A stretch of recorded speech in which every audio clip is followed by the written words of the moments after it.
that caused the refugee issue through wars that led to the mobilization of the refugees.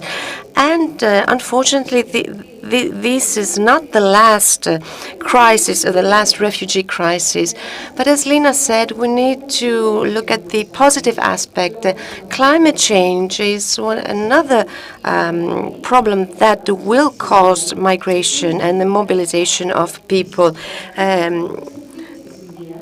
In Syria, the rural areas, due to the climate change, could not have sufficient resources, could not offer sufficient resources for people, and drove them to the cities.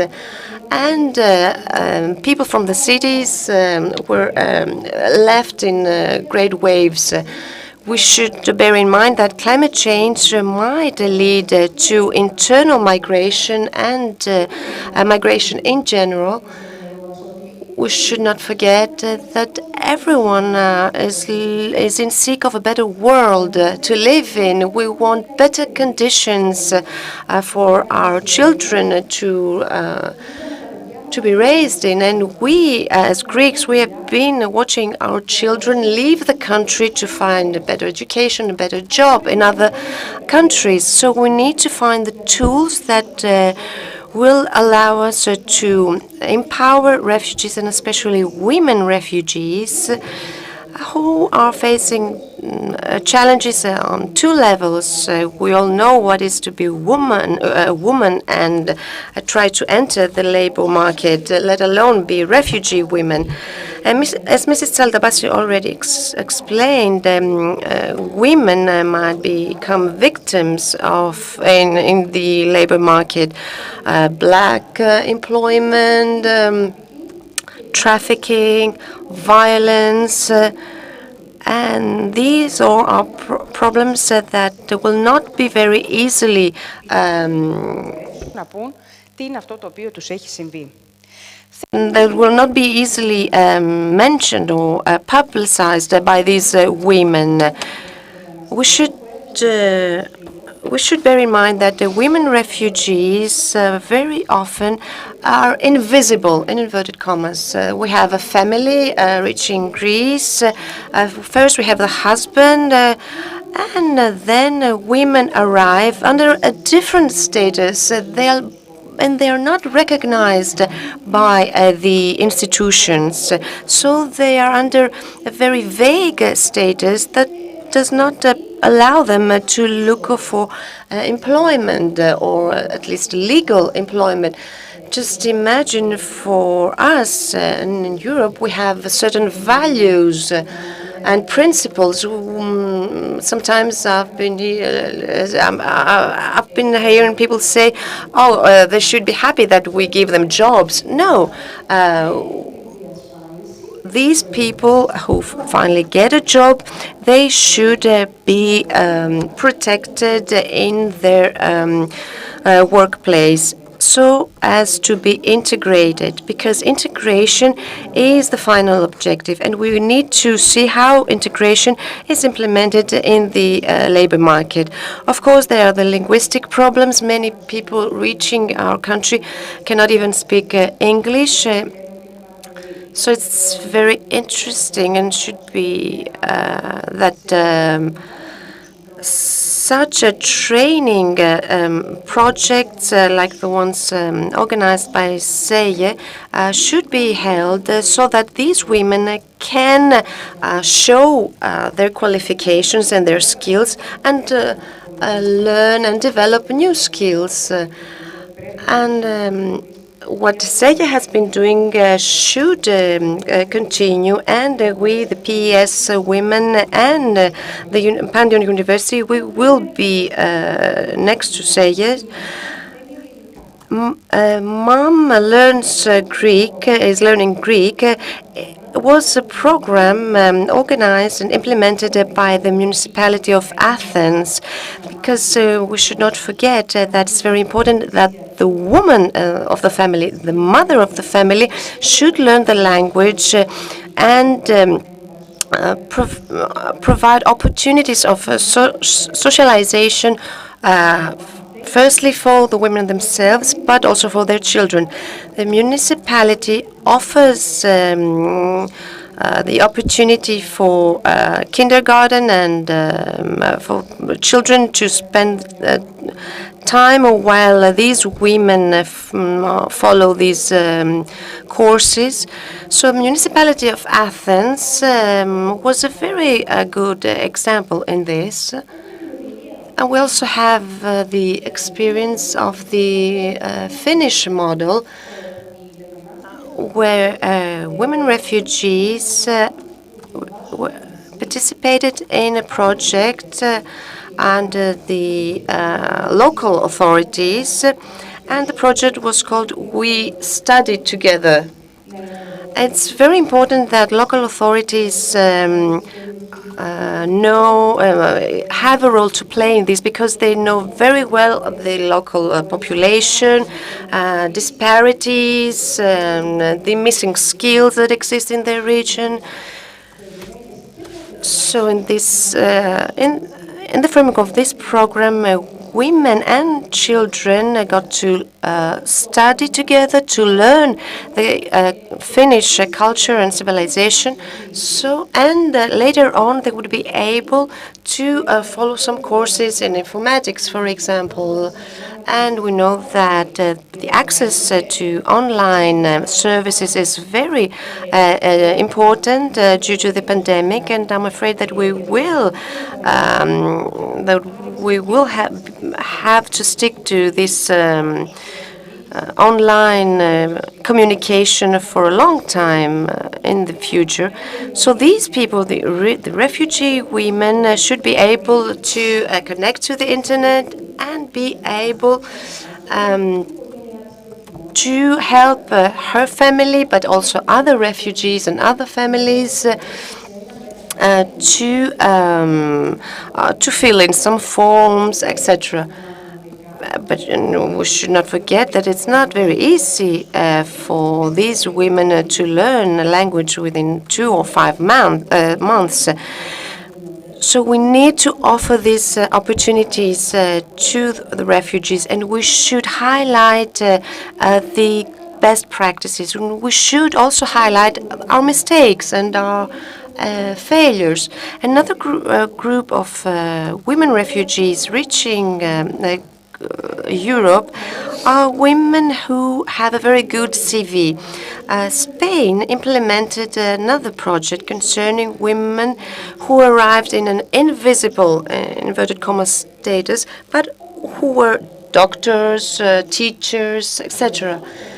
We need people whose CVs will be recognized, so that their skills and their qualifications will be used within the very community of refugees, so they can play the role of intermediaries.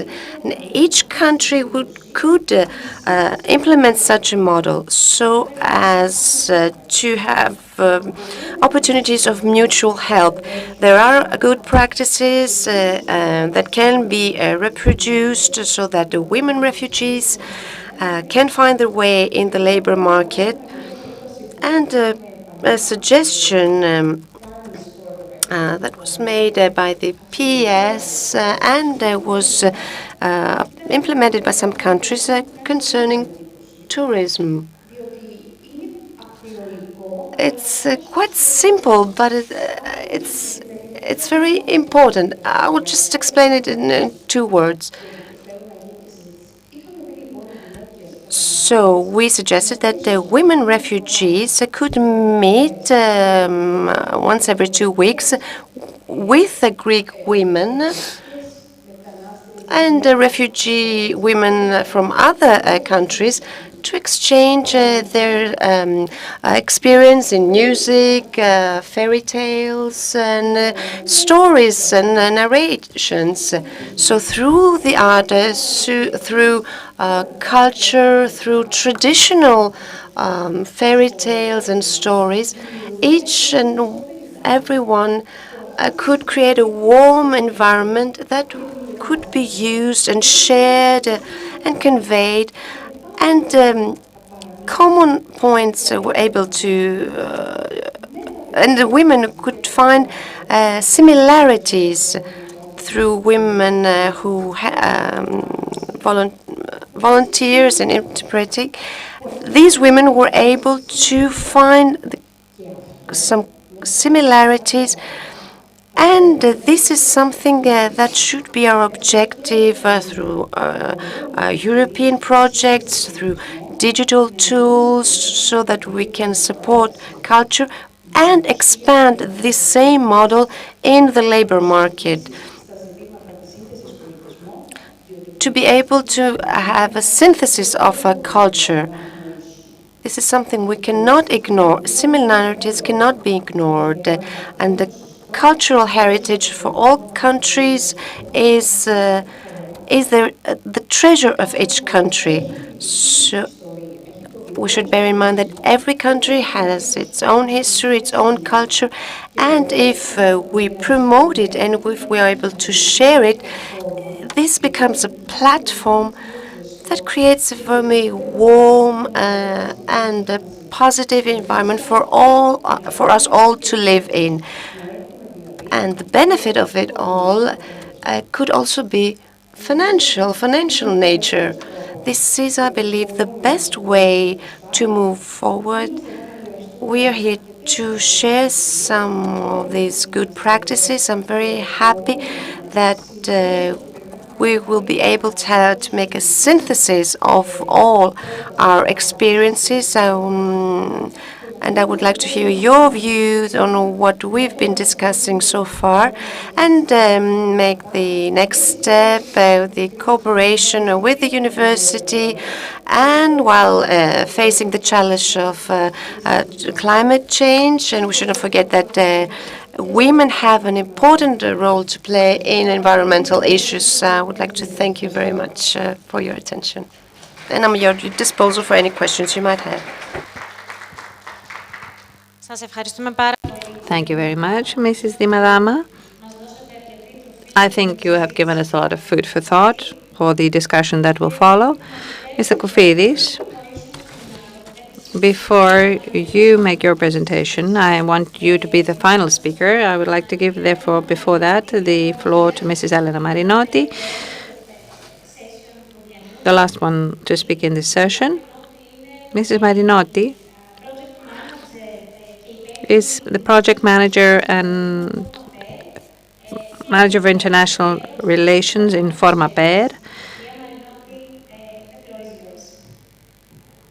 Mrs. Marinotti, you have the floor.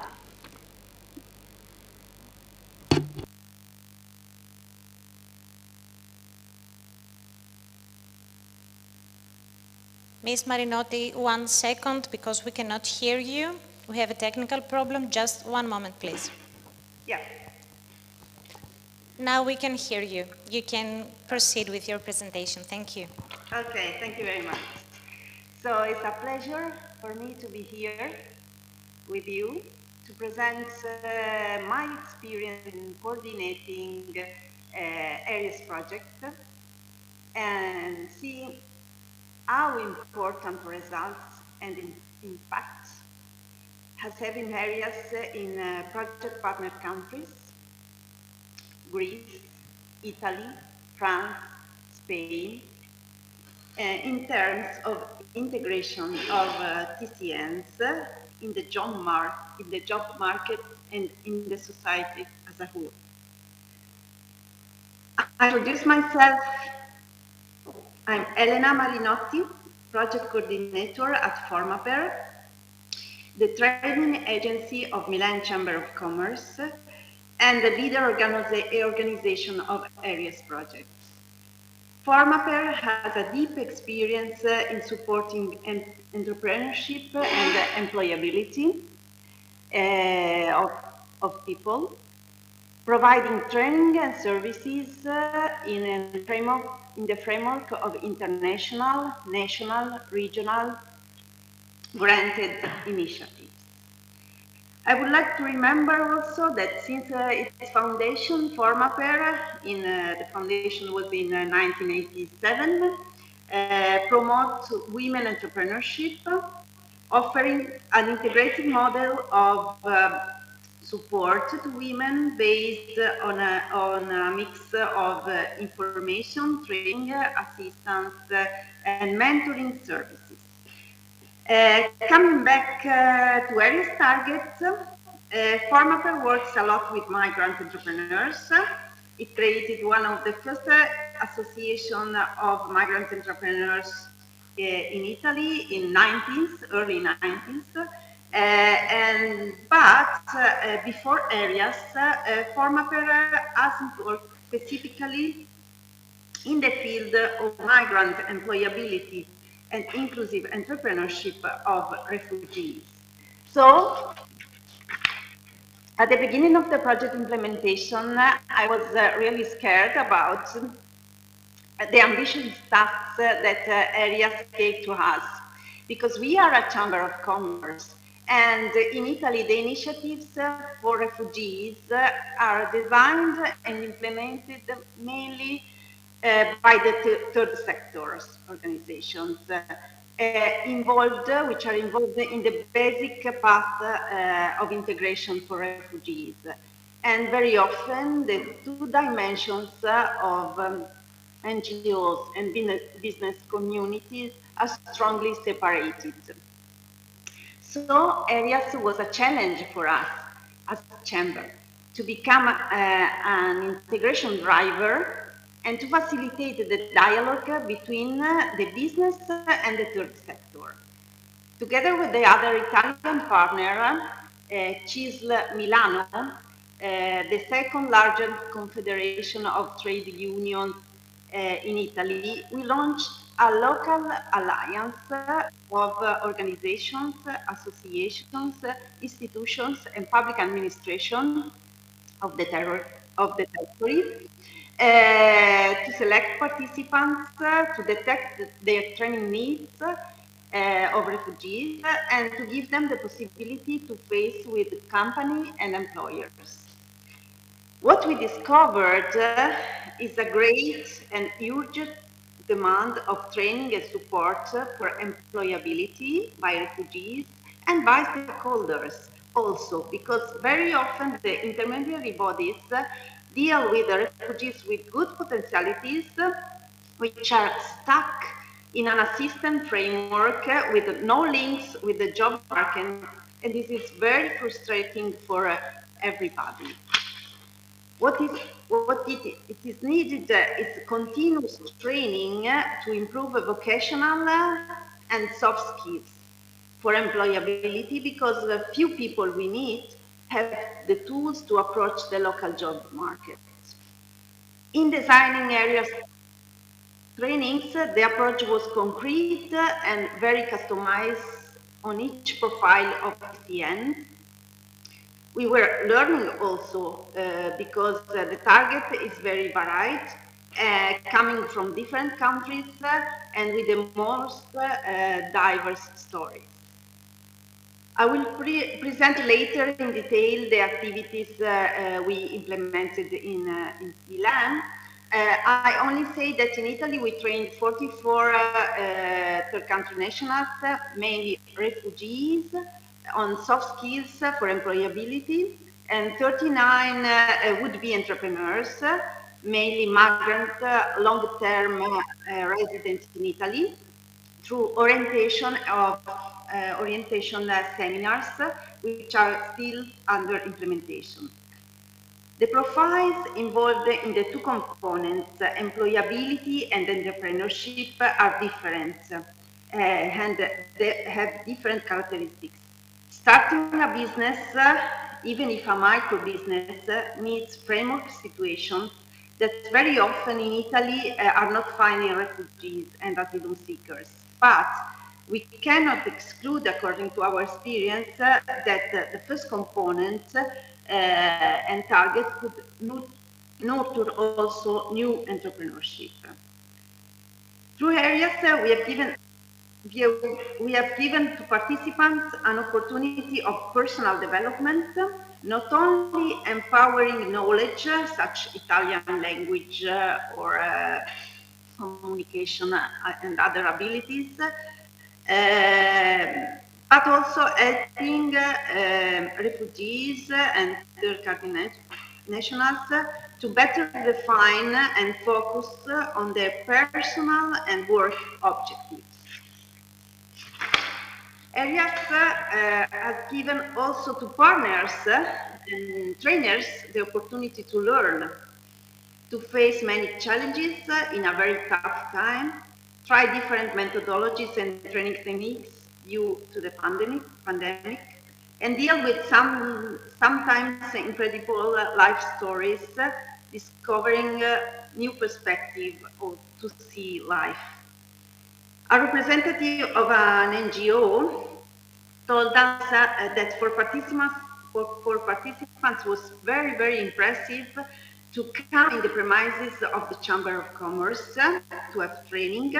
It was a first time for many of them to come in the center of Milano in a big institution and to have contact with the business community and speaking with potential employers.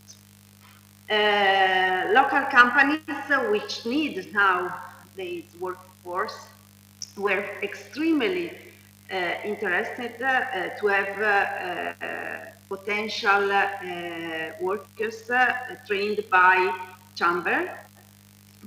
the chamber, and actually we are matching some profiles of training people, participants, with their job offers.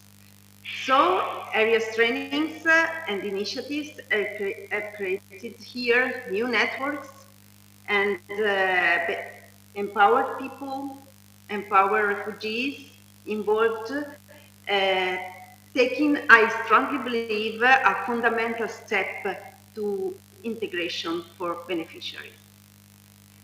So, thank you for your attention. I will be with you again in the afternoon to analyze and to see our activities, partners' activities in ERIAS partners countries. Thank you very much for your attention. Thank you very much, Mrs. Marinotti. Ευχαριστούμε πάρα πολύ την κυρία. Thank you very much, Mrs. Marinotti. And she will be participating in the afternoon panel to present the outcomes of Italy. Mr. Kofide, you can take the floor. The president of the Chamber of Chalkidiki. So you have the floor. Thank you very much.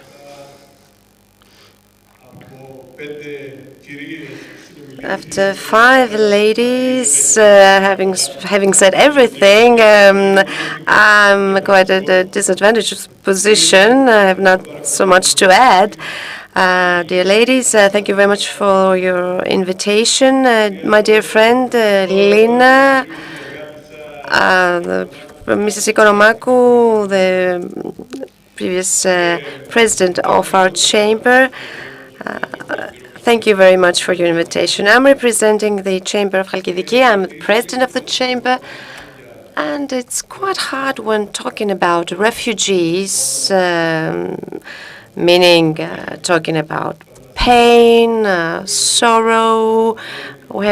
These are people who leave their home country because they have to, whether it's due to war or climate change, challenges that we are facing. It's very hard, and because I also come from a family of refugees, and many of my fellow citizens in Chalkidiki, we are refugees from Turkey. So what we are facing in northern Greece and Chalkidiki especially did not start with the refugee crisis. 25 years ago, we had a big crisis with Albania, where we had the inflow of Albanian nationals entering northern Greece, and Chalkidiki having to face much more difficult living conditions because the living conditions were also were difficult even for Greeks. So at that time, the situation was unprecedented, and thanks to our love for our region, and thanks to the love for people, no matter what has happened on this planet, at the end, people, through solidarity and through love, were able to live together and to coexist. This has been proven by history. So 25 years ago, we were able to have the integration of these people in our society. So right now, we have a third generation migrants from Albania. They have been married to Greeks. They have children. And we have that good practice to share. But now, with the new crisis, we need to go one step further. And what do I mean by that? Since we do have the experience, the previous experience, and the knowledge and the tools in the European Union, we need to improve the living conditions for both us and the incoming refugees. But if you need to show figures, if you need to speak under the hat of the entrepreneur or the president of the chamber, it's very hard to do it because we're talking about people. Yes, of course, entrepreneurship action must be a win-win, must have a win-win results. But when you have to deal with children or women, how can you talk about a win-win? You need to show figures, and this is very harsh. Let us come to the ERIAS project. This is a project of great significance. And it's so important for all the reasons we have explained.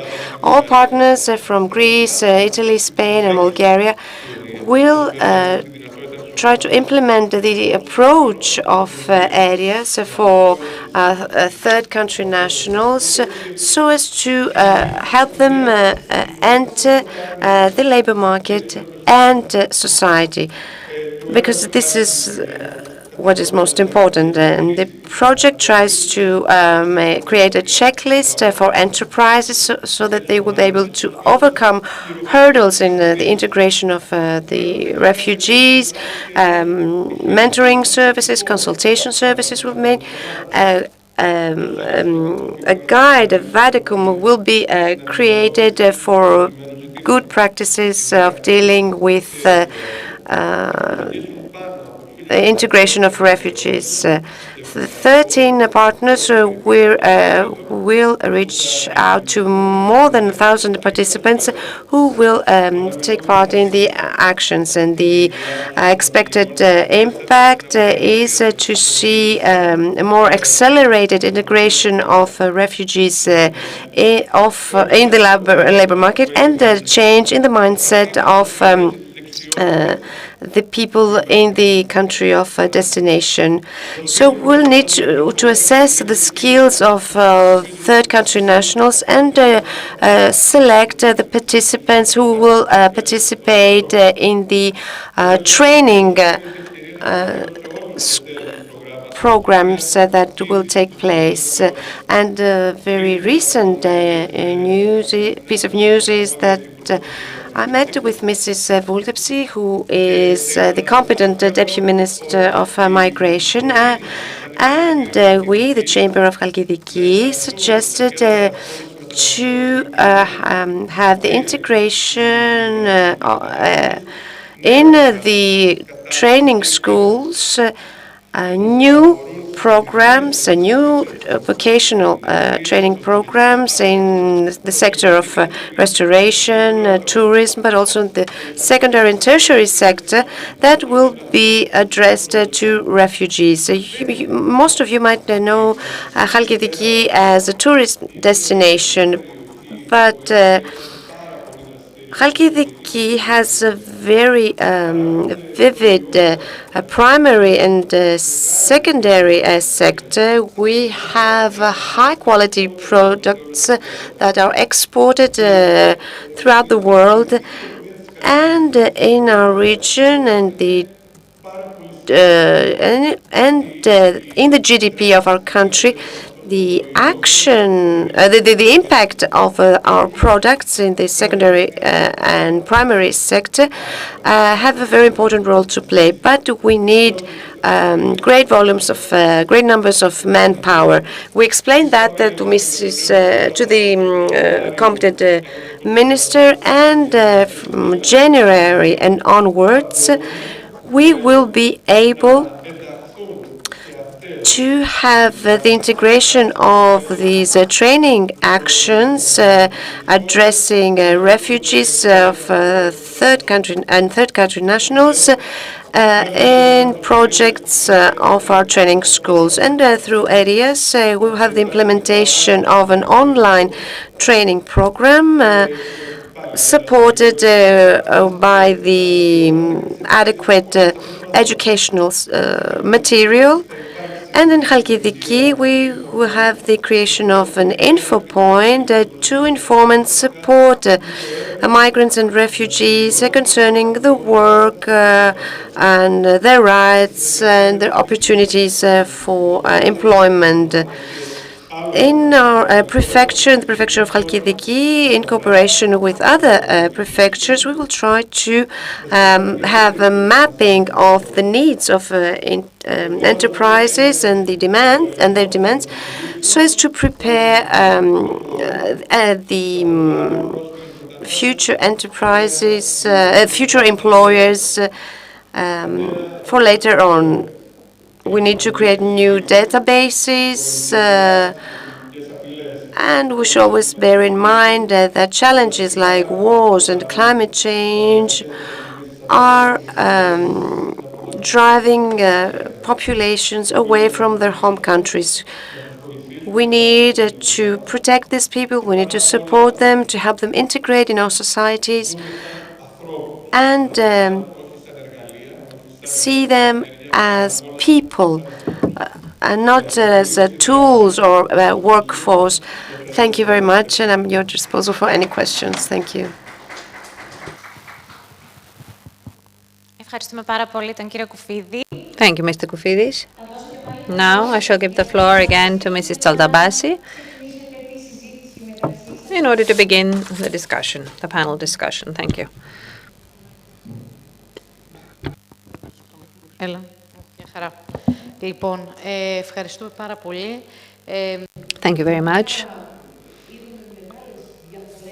We have seen a great difference, and I think, Yanis, we actually discovered things we didn't know existed.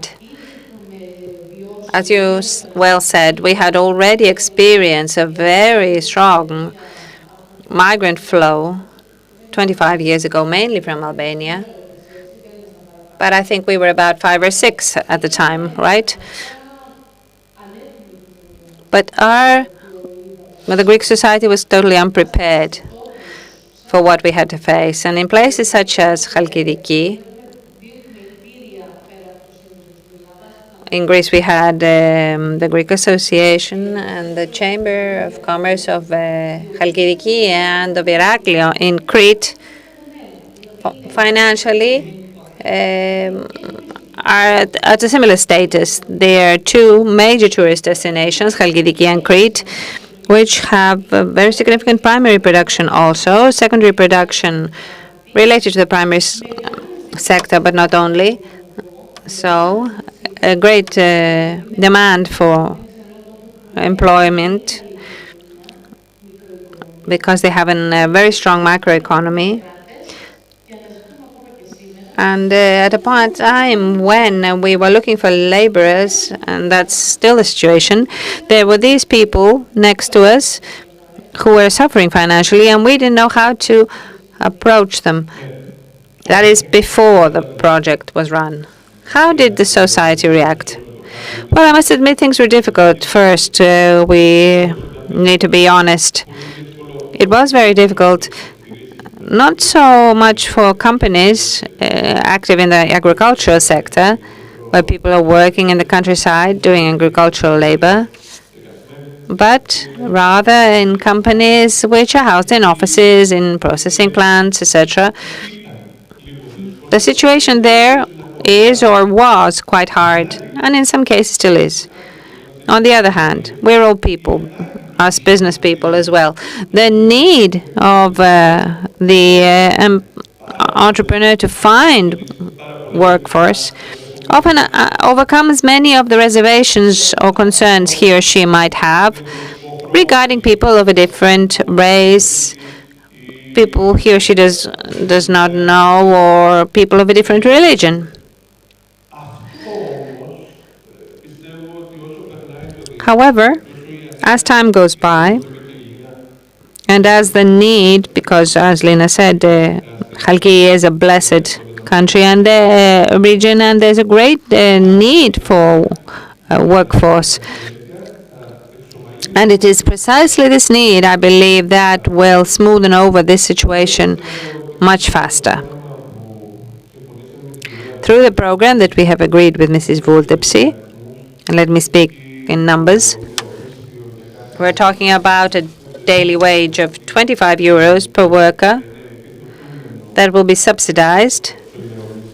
10 euros will be subsidized, which means we're talking about a workforce that we only have to pay 15 euros per day, which is not the case right now. And I believe that it will make companies think twice or be very positive, rather, about integrating this workforce in their companies. But we have much to do, and the pandemic is making the situation much harder. The Chamber of Chalkidiki, for example, last year, each September and October, we have green olive picking in Chalkidiki. 95% of these green olives are exported. If I'm not mistaken, it's the second or third exported product in Greece. I think you all know about the green table olives of Chalkidiki. But for these olives to be picked from the olive trees, we're talking about 130,000 tons. This cannot be done mechanically. It is done by hand. So you can understand how many laborers we need, and it needs to be done very quickly because the olives, if left, will mature, they will turn black and can only be used for olive oil, which means that their value goes down. We had problems last year due to the pandemic, and we couldn't have laborers coming from neighboring countries as they usually did. And in this case, we proceeded with a different process that took about 2.5 months with the ministry, because unfortunately we had to fight against the bureaucracy of the state once again. Any employee at any department interpreted the law in a different way, and we had to explain it all to them.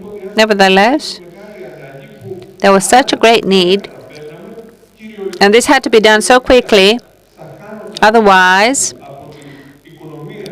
the economy of Chalkidiki would have lost more than 150 million euros, literally.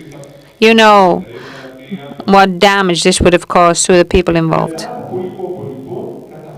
So, with a lot of work, we were able to have a call, and 6,500 people arrived in a month's period, in about 6 weeks, mainly from Albania, to do the work. And we were thankfully able to complete the picking. And there were similar problems with the picking of apricots, specific products also in animal breeding, which we spoke about to Mrs. Vultepsi, and thankfully she quickly realized what the situation was like, and we hopefully won't have similar problems in the future. So we have the possibility of an economic disaster in one prefecture that could have been avoided if refugees legally residing in our country, if they were trained and could be used as a labor force on a steady basis. This is what we thought about in ERIAS, and this is what you used in cooperation with the ministry, so that we can have a trained workforce. We used many refugees from the camps who worked for us. We want to do the same thing in a more organized way through the ERIAS project, so that these people can have training. And we have people from camps in Chalkidiki right now, today, and who work in the fields. Hopefully, things will turn out well, because the countries like Albania have improved their living conditions. Their children have studied, and they have studied at the university. Some of them have reached better living conditions in Central Europe, so they do not wish to come to work as laborers. So there is a drop in the numbers of the people coming from Albania, but we will constantly need hands, workforce in Chalkidiki. Of course, we could never have wished for these people to come from such crisis in our country, but we could take advantage of this situation and match their skills with the demands of our country. Zefi, you have a great experience at the university and as the vice president of PES. Although you're not an entrepreneur yourself, you're very familiar with the business community. Which could be the sectors that could absorb these people? Maybe we have not identified them adequately, because we really wanted to help these people, and of course help enterprises themselves.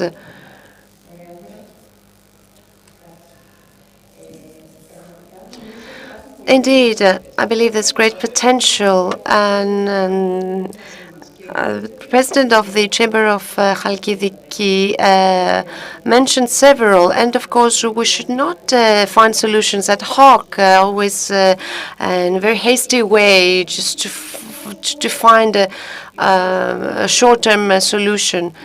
Due to the pandemic and due to bureaucracy, there were regions all around Europe without having laborers to work in the fields and to take jobs that nationals would not choose to do. So we should work in a very organized and coordinated manner in cooperation with the chambers, the ministry, and associations and entities like Lina, like you yourselves, because this is the great challenge. We need to synthesize all aspects. We need to hear the voices of farmers, of the chambers, of the local authorities, so as to have a more long-term result. Because, unfortunately, central governments are not very well aware of the current needs and situations, and due to bureaucracy, they're always left behind. They're always in a delay. So in Greece and in other countries as well, we need to see in which sectors we could absorb these migrant flows. One of them is agriculture. And of course, there is the other sector, people, especially women, who work as housekeepers, and this is a gray zone, unfortunately, because these people offer services to our family, to our children, to our grandparents, who need help and assistance, so they play a very important role. But they are left in a gray zone, and their role is not recognized, and the skills that they are acquiring cannot be used in the future. And we should not forget that it's very hard to leave your father or your child in the hands of a lady who has just arrived in Greece, for example. And there should also be a skills assessment in the long run. These are two sectors. I also mentioned the sector of culture, where women could have a role and and we could have the participation of children or adolescents, for example. And we could use migrants in the tourism sector, and I will give you an example from France, especially in the sectors of restoration and hotels. And Greece and Southern Europe have highlighted tourism as a very important sector. So we should always have these people under the light. They should not be kept in a gray zone. There are people here in Greece legally residing in our country who feel that our country is a place where they will stay. They should be brought into light. We should offer them the prerequisites that will allow them to work in a decent way, and they will give us this gift back. And I will not just stick to the demand in the fields. Although there are also voices talking about all these women who bear a lot of children. No, these are all people who can have a positive contribution in our economy, in our culture, and we will be able to face the challenges all together. And climate change will bring about migration flows, and we should be prepared so as to create those mechanisms that will protect these people, that will offer them decent living conditions. And we should bear in mind that there will be regions in our country, in northern Greece especially, who will suffer a lot from climate change. We will have to leave, for example, our hometowns due to the heat waves, due to the wildfires, because unfortunately the Mediterranean will suffer much faster from climate change as it was predicted. And Zef, you also mentioned a very important issue concerning the workforce in the sector of tourism. Unfortunately, we need to close our dialogue now so as to have our coffee break. Sophia wanted to make a brief contribution, and we will continue after the second panel and after this coffee break. Thank you very much. I have quite an extensive experience with regard to migrants. I would like to say the following. When the migrants from Albania came to Athens 25 years ago, and others also from Bulgaria, Poland, and Romania, they easily became integrated in society because we had a common European culture, although we were not all then members of the EU at the time. Nevertheless, their integration was quite fast, and we accepted them quite quickly because they covered the needs we had in the labor market. And after so many years now, they have been fully integrated. I have a Center of Foreign Languages in Athens, and parents bring their children whom you think must be Greek, but nevertheless they're from Albania, and you can't tell the difference. And this is a very pleasant development. Many of them have also learned Greek and they are now fully integrated. I have another example, however. I come from Mani, from Laconia in the Peloponnese, and you have forgotten us down there, Mr. President. You do so many excellent things up here, but not many down there. We have a lot of migrants there, mainly from Syria and Pakistan, used in agriculture. We have 45 workers right now from Pakistan who are picking olives and oranges also from the orange groves in Scala Lagonias, which is a particular region of the Peloponnese.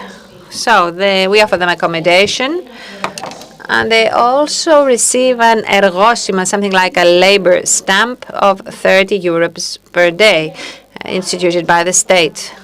We have made many efforts to have them attend Greek language lessons, but it's impossible to persuade them. They don't want to.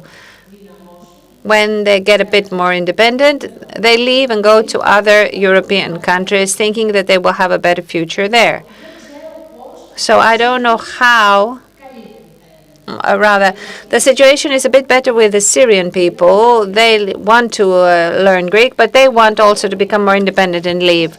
The others, I would say, live a very difficult life despite the desperate efforts we are making to have the accommodation clean before they go and live there. They are prepared for them. They have their clothing. They are painted. They are clean. They are absolutely free to come and go as they like. Some of them actually do 2 jobs in order to make more money. However, they don't want to be integrated in Greek society. Not at all.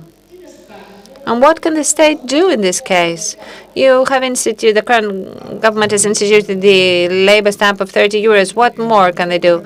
Well, I think what these people are asking for is what the Albanians were asking for when they became integrated. They want a steady job because, unfortunately, agricultural labor is not a steady job. They don't have a guaranteed monthly income.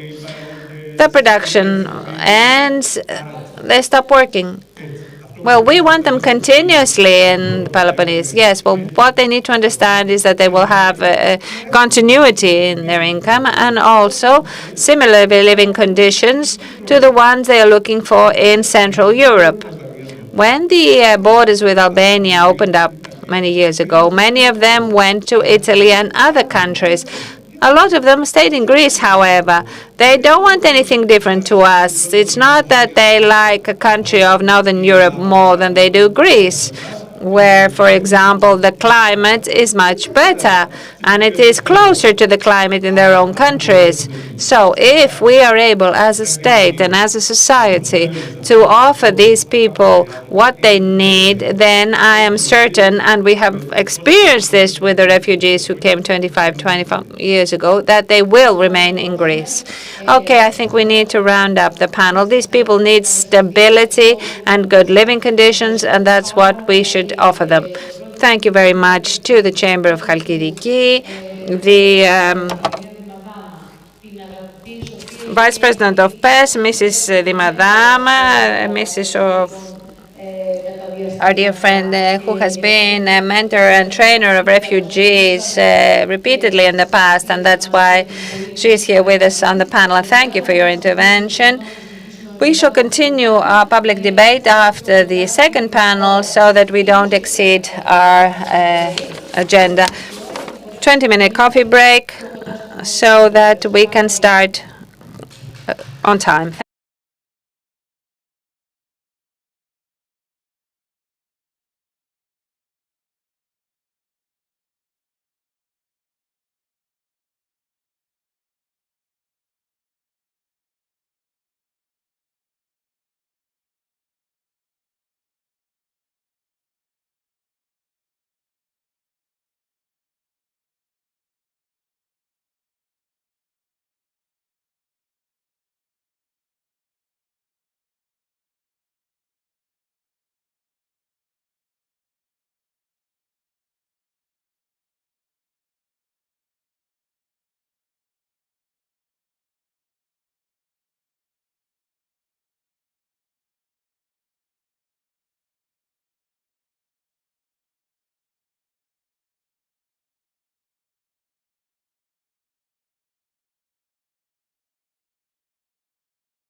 Hello, we're back from our short coffee break, and now we are going to discuss about inclusive entrepreneurship and the potential of self-employment and entrepreneurship to foster the integration of third country nationals.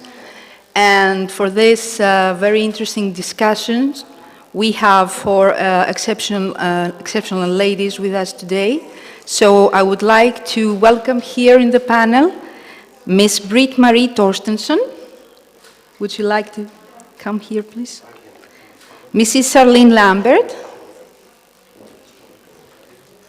Mrs. Bronan Miles, and Mrs. Elvira Marasco. Thank you all for being here.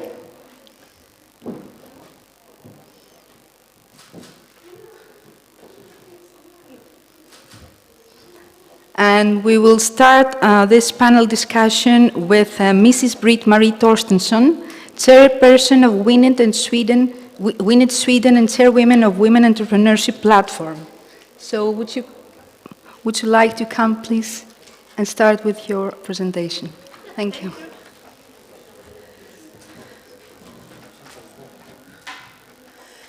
First of all, I would like to thank to Chege and Lina and all of you for the invitation to come and speak about women resource centers, the most effective source for engaging women in sustainable regional and local development. But before I start, I need to share with you that now we have our first woman as Prime Minister in Sweden. She was elected today in the parliament. We have fought for that for 100 years. And Finland was first before us, yeah. So I'm a little bit happy. Not a little bit, much happy. And I'm in Greece, in Thessaloniki, to celebrate that. Yeah, we will celebrate. Yeah, absolutely. And that's in the introduction, I say, I'm the president of WINET Sweden, which is the umbrella organization of women resource centers all over Sweden, but also since very newly elected president of the Women Entrepreneurship Platform. Now we will see. The Women Resource Centers has been and are still stakeholders in the Swedish national policy and strategy for regional development and growth in 21 regions, and we have now ongoing negotiation for 2022. And we hope now that, of course, when we have a woman as the Prime Minister, she understands the women perspective. And as I said, we are an umbrella organization, a non-profit organization, and with no political connections. Women Resource Centers is to secure the participation and contribution to secure sustainable and regional gender equal growth and democracy. We are co-financed by other governmental agencies, but also European-funded projects. And of course, we see ourselves as champions to secure economic empowerment, women's economic empowerment, and gender equality between women and men in the Swedish policy and action for plan for gender equal regional development. And of course, that's why we also have a part and work together with other actors when it comes to secure that women, refugee women, but also migrant women that have come in previous time, also come into the labor market in Sweden. So the mission and purpose of Women's Resource Centers is really to increase the number of women participating in economic life, both on a national, regional, and local level. To have a system to organize women, because women needs to go together to find out the future way, but also to have support from other women. And when women come from other countries, as migrants and refugees, they need really to be taken, welcome in a women resource center to give support in every step on their way into the society. Which means that we also need to create new permanent jobs by developing women's business and enterprise, encouraging increased production of goods and services, increase women's influence within the labor market and the society. We need women on the labor market. Because as someone said, she had a red dress yesterday, that if you have more women on the labor market, you have a higher GDP. Less women, lower GDP. And this is really very important to have in mind. Women need to be on the labor market for the society to develop and for democracy, but also for growth, to participate. So of course, when the migrant women come and the refugees come, they need also to take into consideration that in this country, in Sweden, we have women on the labor market. And to support more equal distribution of economic resources between women and men for gender equal growth is important. And we do know through facts and statistics in Sweden that 80% of funding for innovation, business development, goes to male-dominated areas. And we are now on our way to change that, because you need also have gender budgeting and allocation of funding on allocation and allocation of funding for both women and men on equal terms. So the function and approaches of a Women Resource Center is to empower women who seek support, not to be taken care of, but really rather get guidance towards self-help, to empower women, to be active and demand, to get support.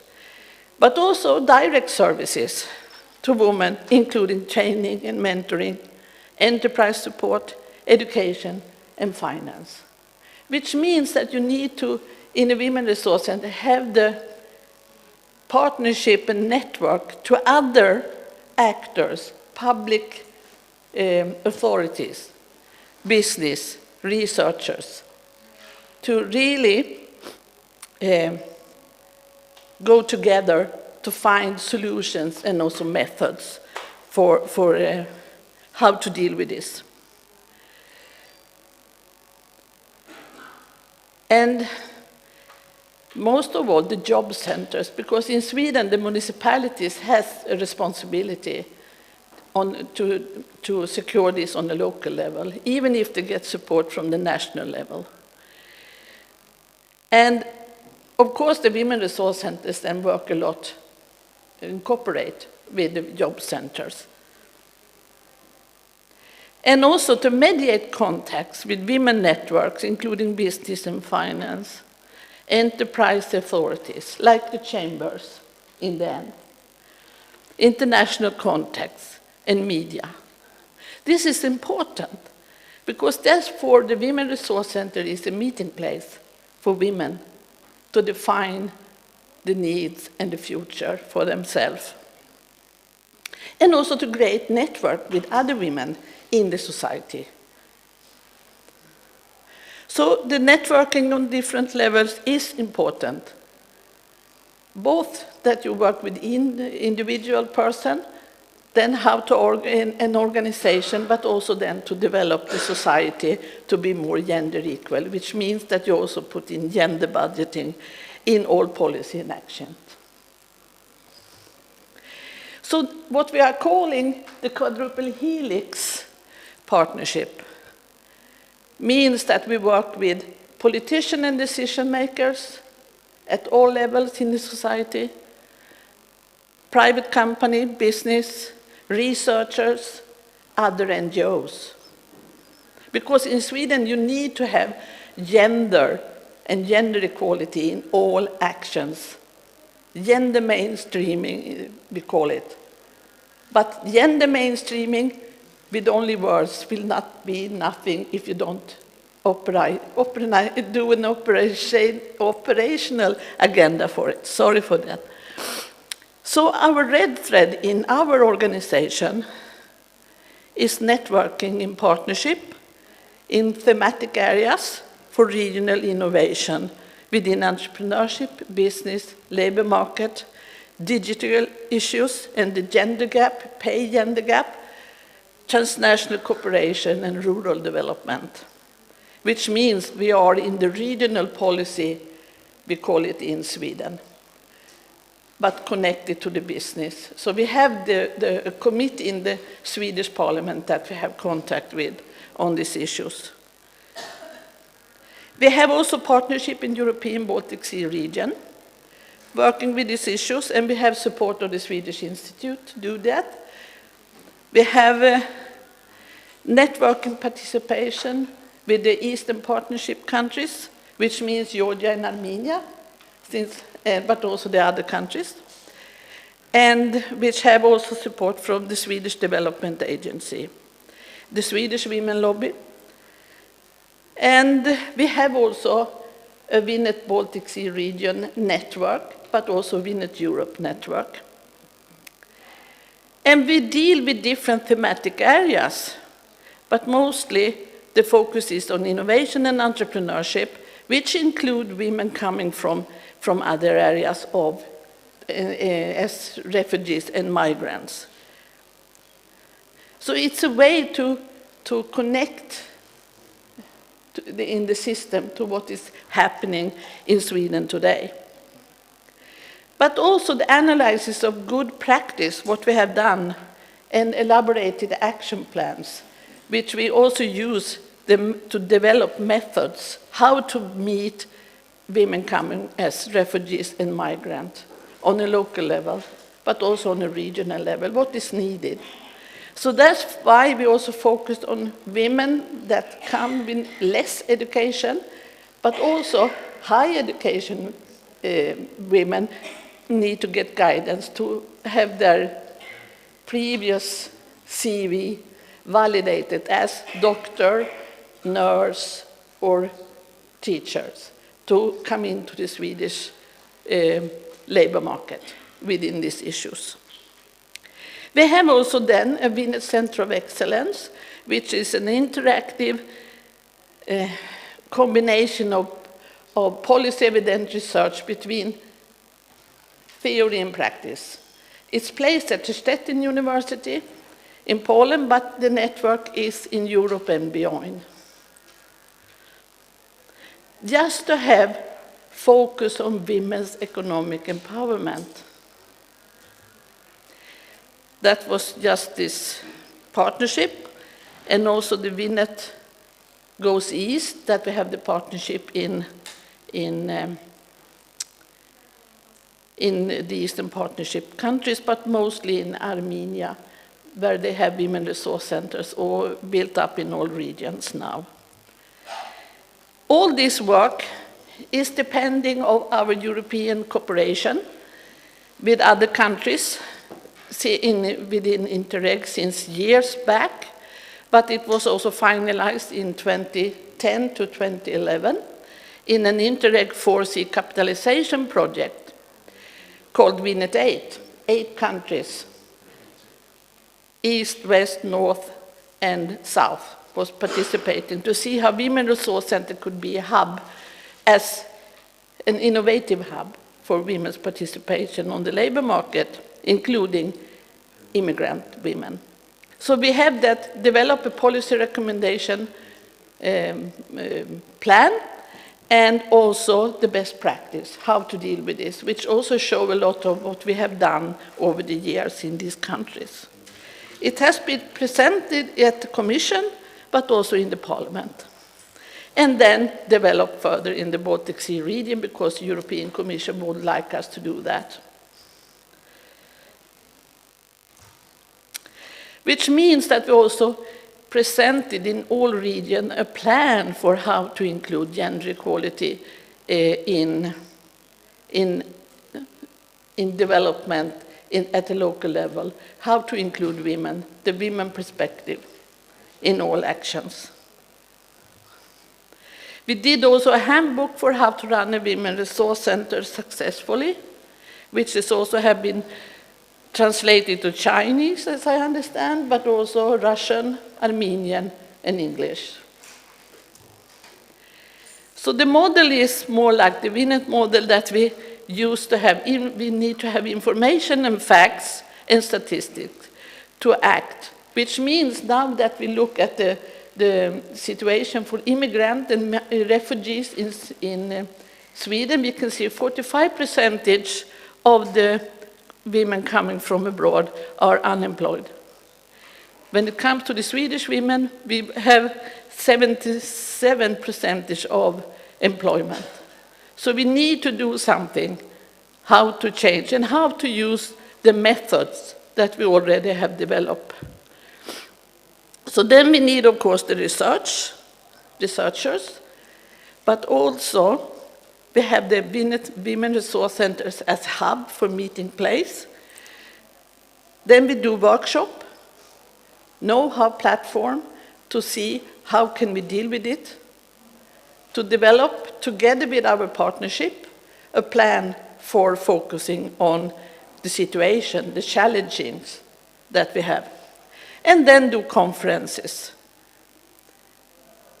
Then, of course, to make it methods, to cooperate with the job centers, lobbying for change and founding for policy, but also program to be financed of the state or at the local level or regional level.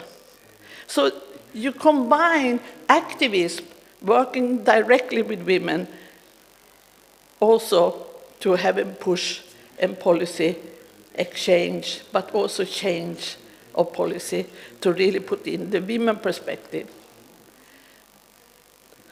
I could have spoken about how we work exactly with methods with women, but just to have a place, a cooperation and discussion, but also action that you work together with the other actors in the municipality and the region to see what you can do together is really the basis, to have a system that you form your methods together and cooperate.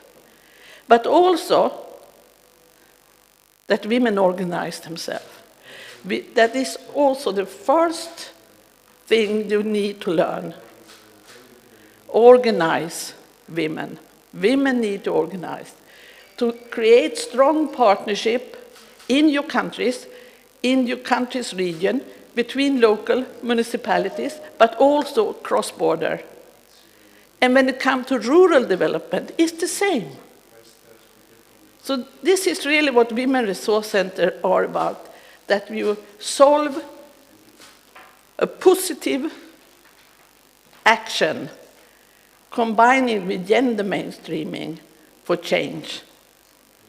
That's the most important thing, that if you would like to have women, migrant women, refugee women on board and into the society, they need to meet other women and together with other actors do the change together to be integrated.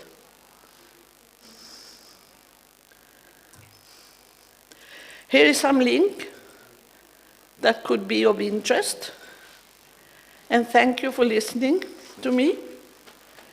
And I hope to contribute something into the panel of questions. So once again, thank you.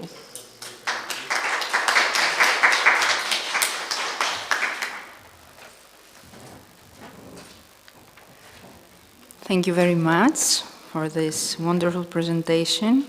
And if I may say a very brief comment, about the model that you presented. That seems to be a very thorough model that includes all the significant factors that actually play a role. And now I would like to welcome Mrs. Lambert, President of Women's Business Initiative International and Treasurer of Women Entrepreneurship Platform. Good morning, everyone. It's wonderful to be back in Greece. And I wanted to thank also Lina and her team for their excellent support in bringing us all here and in organizing these wonderful meetings. Thank you so much. I'm going to be, sorry, what happened? I'm going to be speaking about inclusive entrepreneurship, and there it goes. There we go. And the topics I'll be covering are what is inclusive entrepreneurship, what is an inclusive entrepreneurship ecosystem, my experience in the Netherlands.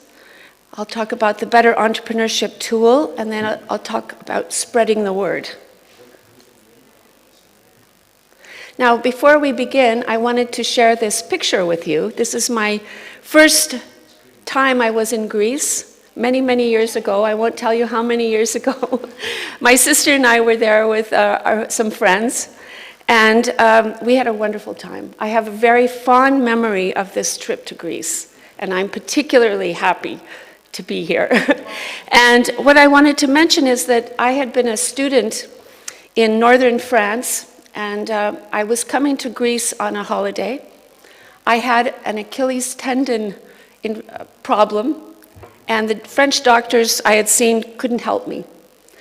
I came to Greece. I went swimming for 3 days in the Mediterranean, the Aegean, and had delicious Greek salads and enjoyed the sunshine. Within 3 days, my Achilles heel problem was solved. So then the idea of the whole theme of healing, I thought about it again this morning, and the topics that we're covering, like the COVID crisis, the refugee challenges, and the climate crisis. And the whole theme of healing is important, and I think I trust Greece will come up with some good solutions again. So what is inclusive entrepreneurship? And I've been in touch with the European Commission and the OECD, and their definition is that all people, regardless of their background, have an opportunity to start and run their own business. So everybody. This includes women, youth, migrants, ethnic minorities, unemployed, seniors, people with disabilities, and they refer to them as the missing entrepreneurs. And I've seen studies going back to 2012, 2013 by the OECD and the European Commission Department of Director DG Employment, where they talk about the missing entrepreneurs. So already 10 years ago, this topic was of concern. And the idea with inclusive entrepreneurship is that you proactively build awareness, motivation, and potential for entrepreneurship. So you don't let these people just wonder, what shall I do next? Or maybe I can start a business. But you proactively go out to them and you show them how it's done. And you provide the tools for them to be able to start, and the guidance and the mentoring and the role models. So the idea also is that entrepreneurs are innovative, and we need all hands on deck now to solve all of these problems and to heal the problems that we're facing. So, and what is an inclusive entrepreneurship ecosystem? Well, the ecosystem, it was originally talked about in terms of the nature,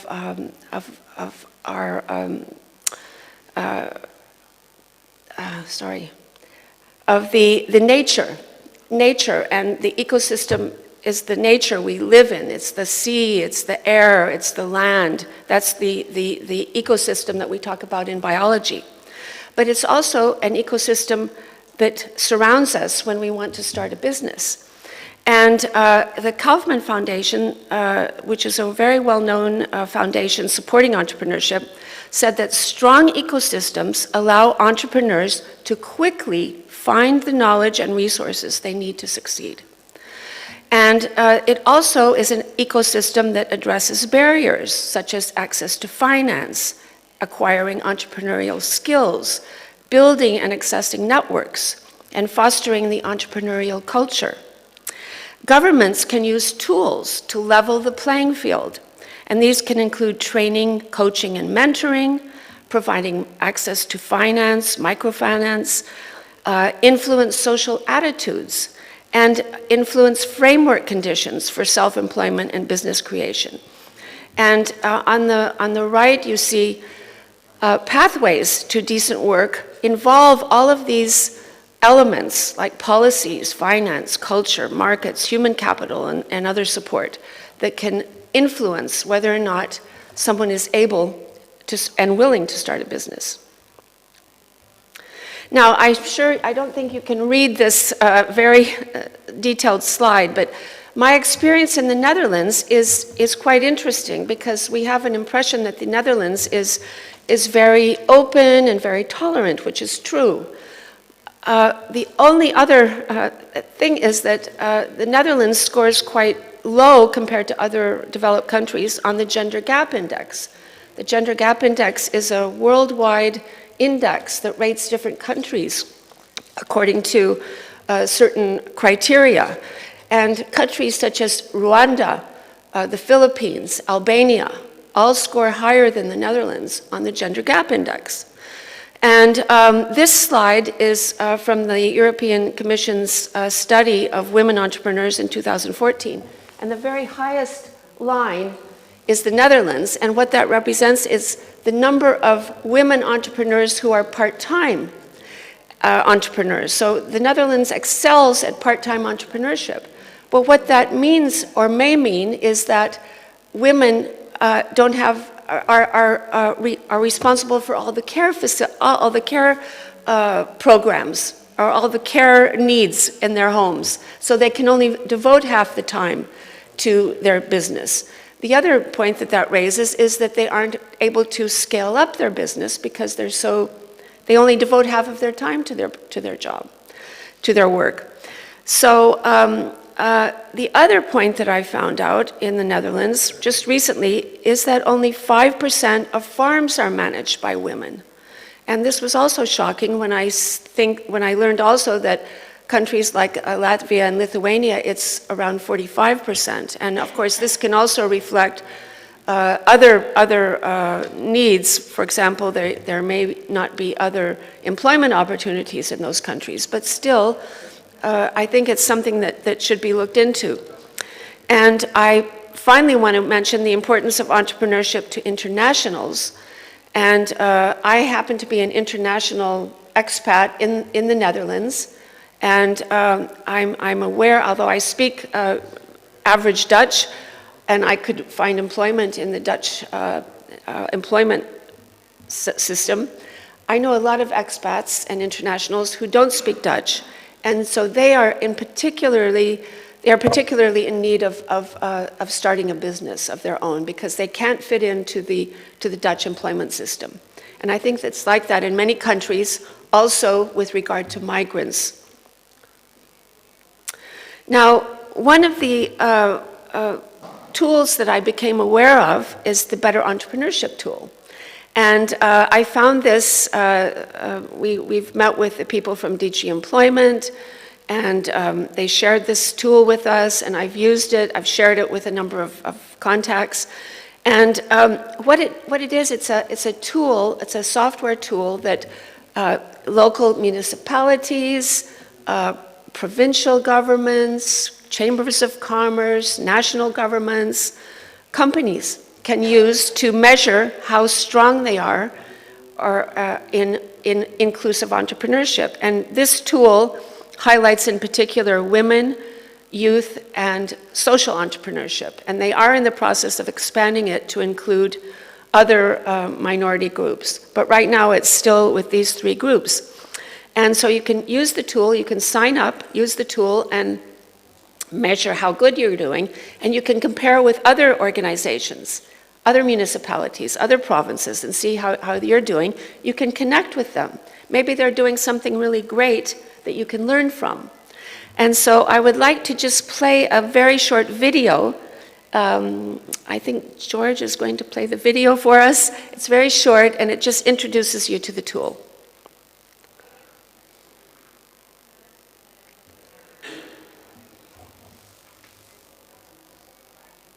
There it is. It's up there. Need to stimulate innovation, job creation and economic growth, and at the same time strengthen social inclusion and tackle societal challenges with positive action. Entrepreneurship can be powerful if its potential is fully used. Making policies that encourage the full spectrum of entrepreneurship just got easier.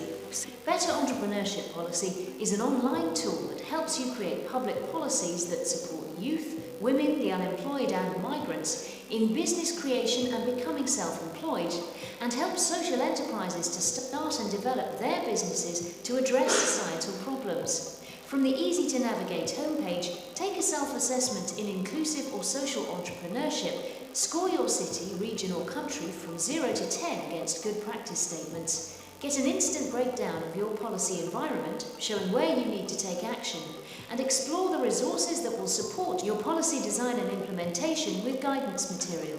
Save and share your results with others to spark discussion and collaboration. Better Entrepreneurship Policy means stronger societies. Want to find out more? Visit www.betterentrepreneurship.eu. Okay. So it's just to give you an idea of one of the tools available, because there are some other ones. And maybe first I'd like to just share with you an example. I've been knocking on doors in the Netherlands as president of the Women's Business Initiative and sharing the tool with the Vice Mayor of The Hague, elected officials at the provincial and national government levels. And I've invited them to check out the tool, and I've offered to meet with them. And yeah, I've had mixed reviews. And I did have one online meeting during the COVID crisis, which was nice. But actually, just in the past few months, I've learned that the Dutch government has now recognized the need for inclusive entrepreneurship, because without inclusive entrepreneurship, the Dutch economy and, well, let's say with inclusive entrepreneurship, the Dutch economy will be much stronger. So I'm really confident now that things are moving ahead. And I'll just go to the last slide. So the last slide just gives a few more contacts. For example, UN Women also has a tool, an advocacy tool that you might be interested in. And there's an interesting report on inclusive entrepreneurship that could be of interest to you. And WEP is also very interested in inclusive entrepreneurship, and we're happy to meet with you or discuss with you how we can work together to ensure that more people, women included, are available or allowed to start their own business. Thank you so much.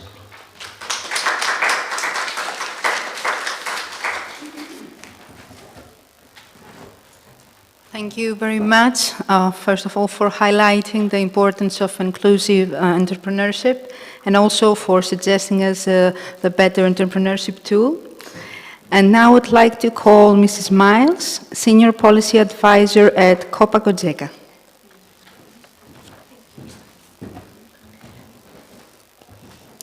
Firstly, thank you very much for the invitation to join you this morning.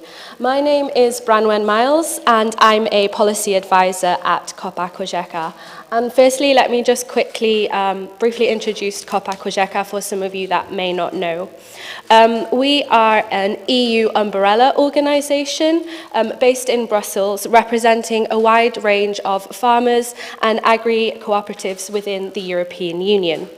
COPA represents over 22 million farmers, whilst COGECA represents around 22,000 agri-cooperatives, jointly ensuring that EU agriculture remains sustainable, innovative and competitive.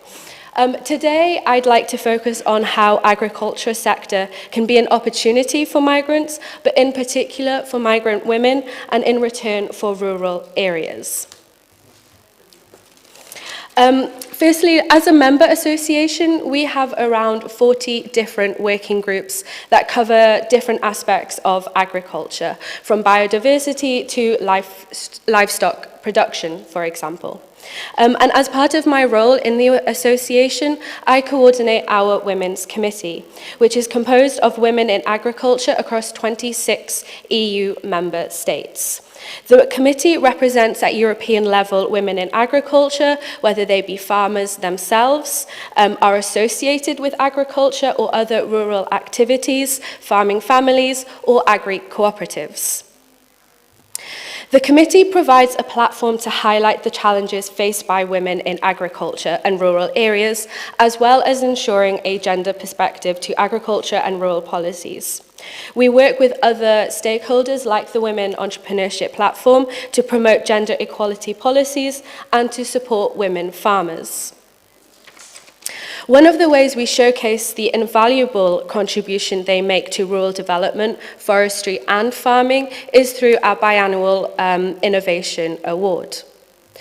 This year's edition was entitled Women Farmers in the Driving Seat of Climate Innovation. And what these projects demonstrate is the multifunctional role that women bring to the sector, their ability to bring new business solutions, and a conscious attitude towards reducing the impact on the environment and climate. At the same time, showcasing that women farmers are very much in the driving seat of climate innovation and have a different outlook that brings new and innovative solutions. And overall, the applications we received were truly inspiring, and they reiterate the diverse landscape of European agriculture, as well as the people in it. So this year, the winner was Nazaret Mateos from Spain, and she is a manager and owner of her farm and business in Entresetas in Spain, which follows closely to the circular economy.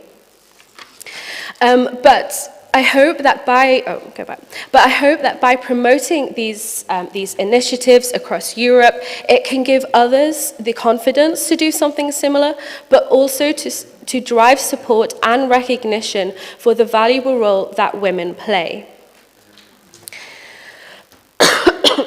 When we look at the agricultural workforce in general, they are often made up of family members, full or part-time workers, seasonal and migrant workforce.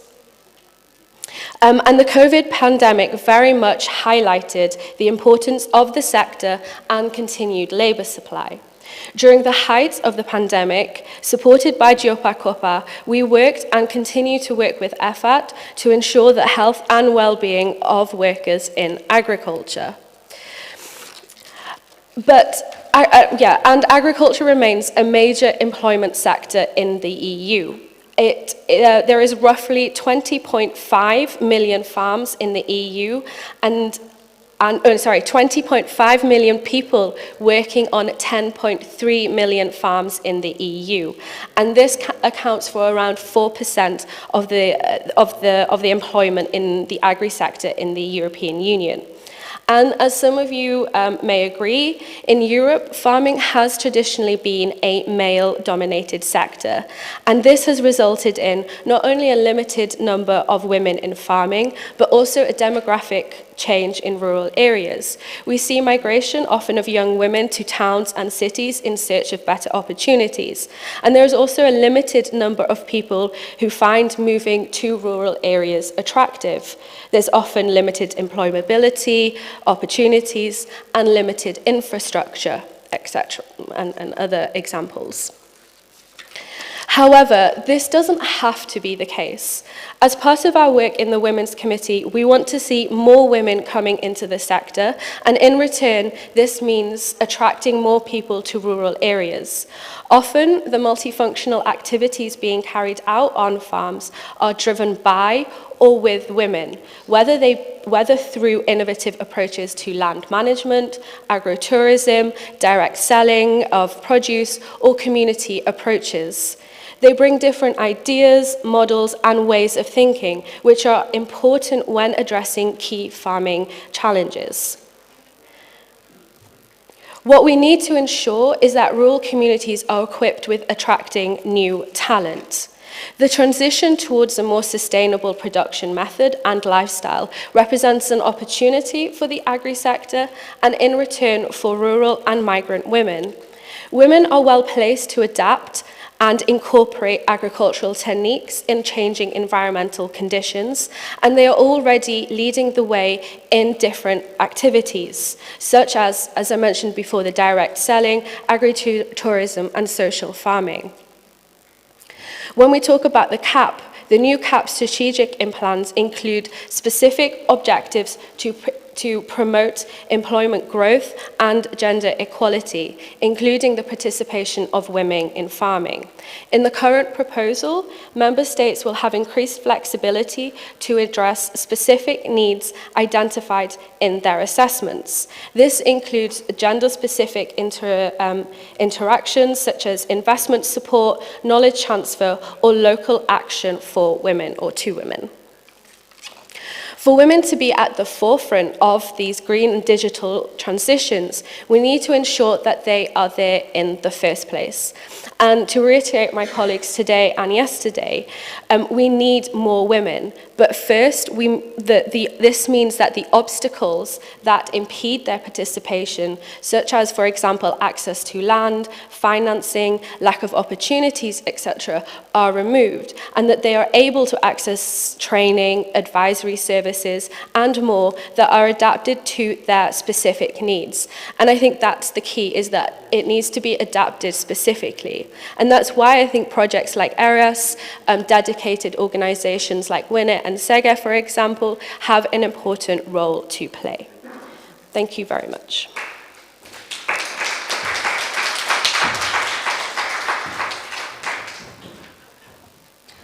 Thank you for sharing all this interesting data about women in agriculture, as well as the suggestion on how to increase women participation in the sector. And now I would like to call Mrs. Elvira Marasco, Women 20, Head of Delegation, Italy G20 Presidency 2021. Thank you, thank you. Thank you. Thank you, Lina. Thank you, everybody. When my colleague from Sweden spread us the news about the new premier in Sweden, and she told us that is a woman, I start crying. I tell you the truth. We in Italy, we have a very, let's say, strange situation. We had recently a regional election, and the 30% were women, not running for the apical position. They were running for the other position. I call these women just I want to give you a picture in your mind. Arabic painter, Arabic painting. There are some people, male, sitting, eating near on the shade of a palm, talking, and there are some women bringing them water, putting on the head some nice things. We are the one who bring water to males in Italy, still this. I think these things are going to change because we start the changement. And when something has started, they cannot be stopped anymore. So just this is a parenthesis I want to do, because when she said about the premier in Sweden, I really was a little bit exciting and crying and exciting. Anyway, so we from the Women 20, we underline the problem about migrations. because for us, because also of the geographic position, what is happening now in Italy, there is a sort of new modern slavery.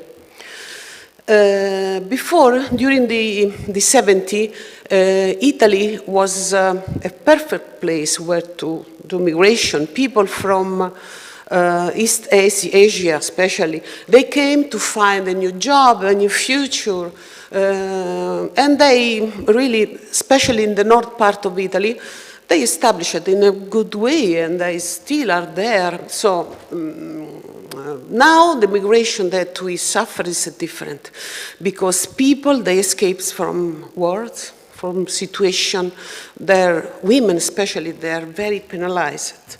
So how we can afford this? It's not easy. I can say that the words of our Ministry of Internal Affairs, they say we cannot do this battle, let's say battle, yes, by ourselves. It's Europe that must help us, because we geographically, we are in the middle of the Mediterranean Sea, and but we cannot do all by ourselves. First of all, because every day we have people coming, escaping from sort of problems like war or whatever.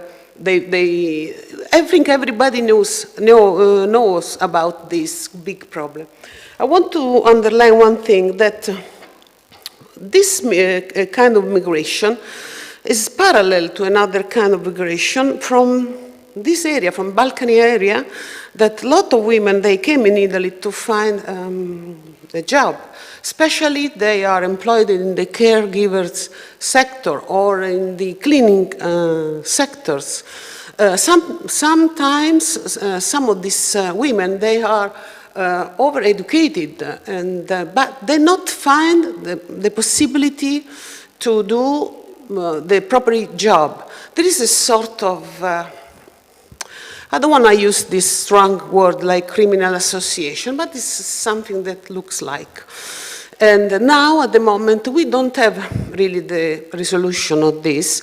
We ask to the G20 to pay attention to this sort of new slavery, as I told you, the modern slavery we call, because at the moment they are supported only by the civil society. There are a lot of big associations.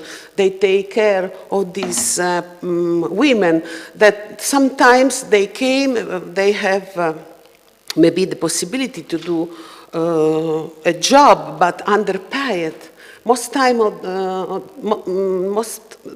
Always, very often, is underpaid. I can say to you that also they lost a job during the pandemic, because it's normally, when there is a crisis, who is the category which pay more? Always women, because we are a category, a weak category. I'm talking about what now is happening in Italy. So what can we do? We can watch. We can try to help this association of the civil society that really they do a very strong job for helping these categories, and we have to pay attention of illuminated institutions, because we have, thanks God, we have illuminated institutions, and support them. It's not easy. Sometimes it's easy to do a nice discussion. Now we are very in a comfortable place with friends. We are happy, but the real life of these people is not this. So what we do, like Women 20, we try to be always watching this situation, even if we don't have really great possibility to help completely these people, but we do pressure to the institution, because really we would like to see a solution. I don't think it is possible in a couple of years. It's something that needs time. But as I told also before, yesterday, I always say this: I am a positive person. I think we have to effort every situation in a positive way. Otherwise, we're not going to get over to these bad things. So just I want to conclude my speech. I decided to say another things, but I was emotionally touched from the premier in Sweden, and my best wishes. And thank you very much. Thank you again. Thank you.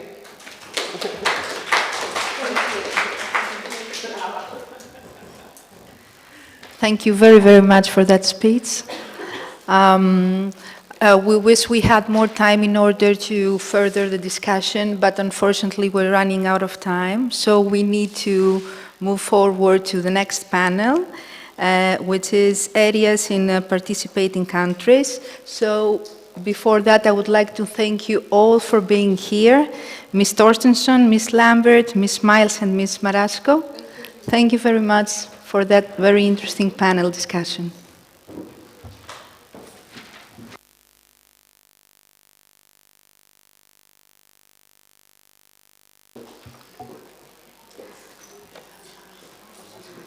So I would like to call Ms. Chaldabasi.